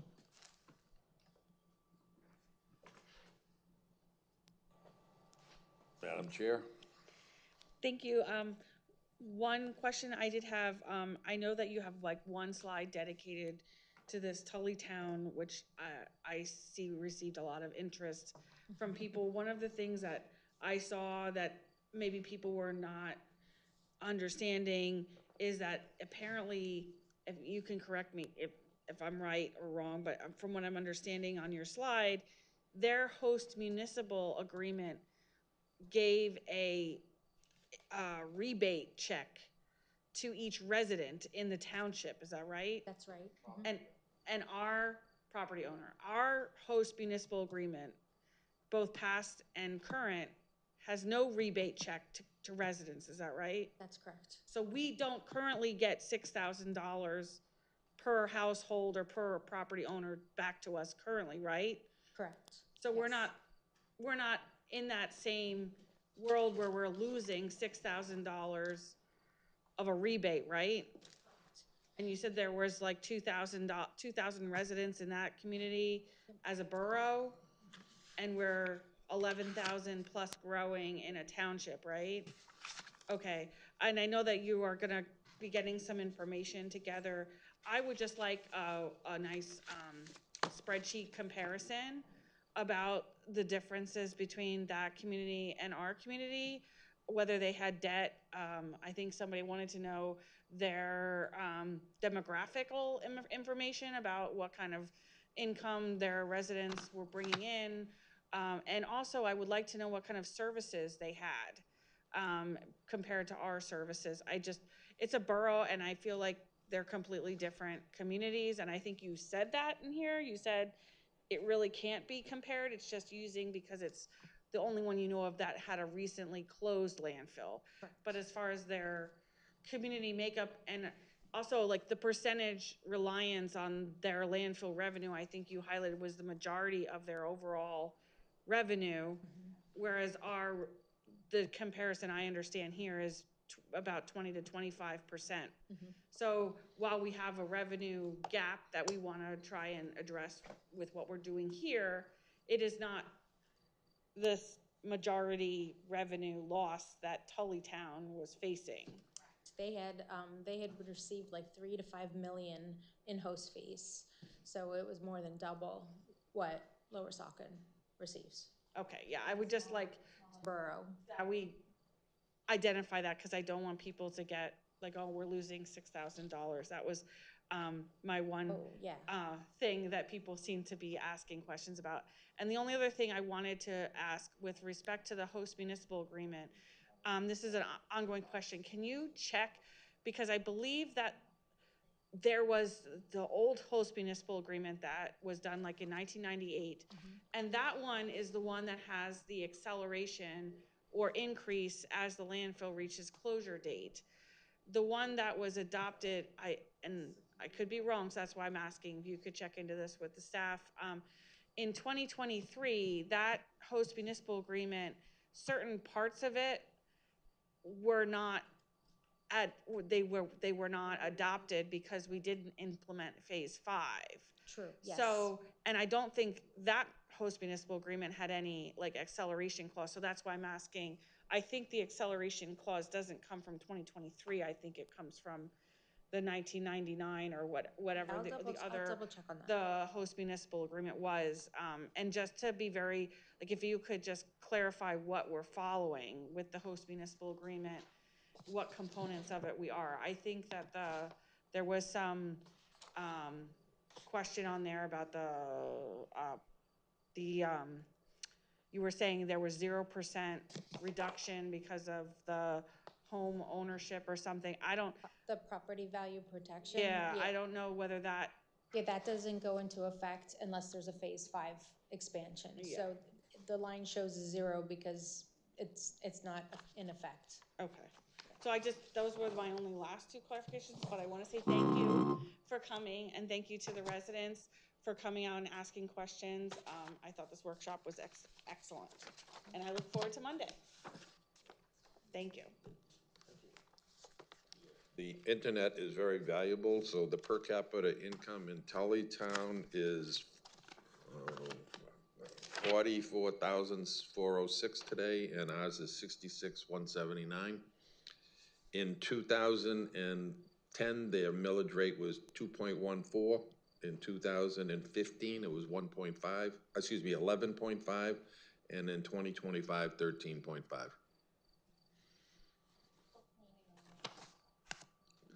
Courtesy of the floor, anyone wish to comment? Sorry, your time's up. No. I'm Virginia Stangline, Old Philadelphia Pike. I read the instructions on who was supposed to come up, and my comment wasn't going to be addressing you folks. I'm sorry no one else followed those instructions. But anyway, I do appreciate all the information. It's a lot that's been faced here, and I've been coming to these meetings now for, sadly to say, not forever, but for the last couple of years. And I guess I would like to say this. There are a lot of educated people in this township, and you know, I go to doctors, I go to financial planners and whatever, and I can tell you that a lot of people are so disgusted with coming to these meetings based on what happened in the last few years. So I think you need to do a little PR work on with our local news media somehow, and just say how the meetings are being conducted professionally, and from your end of things, people are talking to each other respectfully. I would say that I wish that some of the people in the audience would take issue with that and change their way of approaching, because it isn't right. And I'm really sorry that you get stuck with my name. What can I say? I'm wondering. It hasn't gotten it right for a while. As far as the commenting about housing, I guess it's one of those things. We all know that we need different housing for different people. And here we are that we've had this issue across the street, and people in our neighborhood, well, we don't want apartments where people are going to be on public assistance, and nobody wants it in their backyard.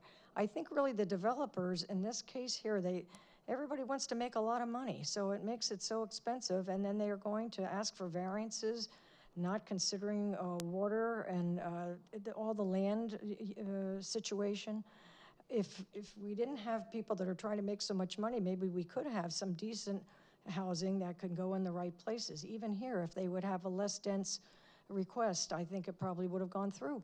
Because as you had already said, that the zoning allows development over there on that property. But everybody wants more and more and push a higher density in a place that it doesn't belong. Plus, I will say again, the traffic issue needs to be brought up with all of these developers coming to us, because it's bad up here already without extra people. So anyway, thank you for a very good session. I'll see you Monday then. All right. Thank you. Madam Chair, I'll turn it back over to you for adjournment. Is there a motion to adjourn? So moved. No, we can't make motions? Yeah, we can just leave. Can we leave? We can leave. Thank you very much, presenters.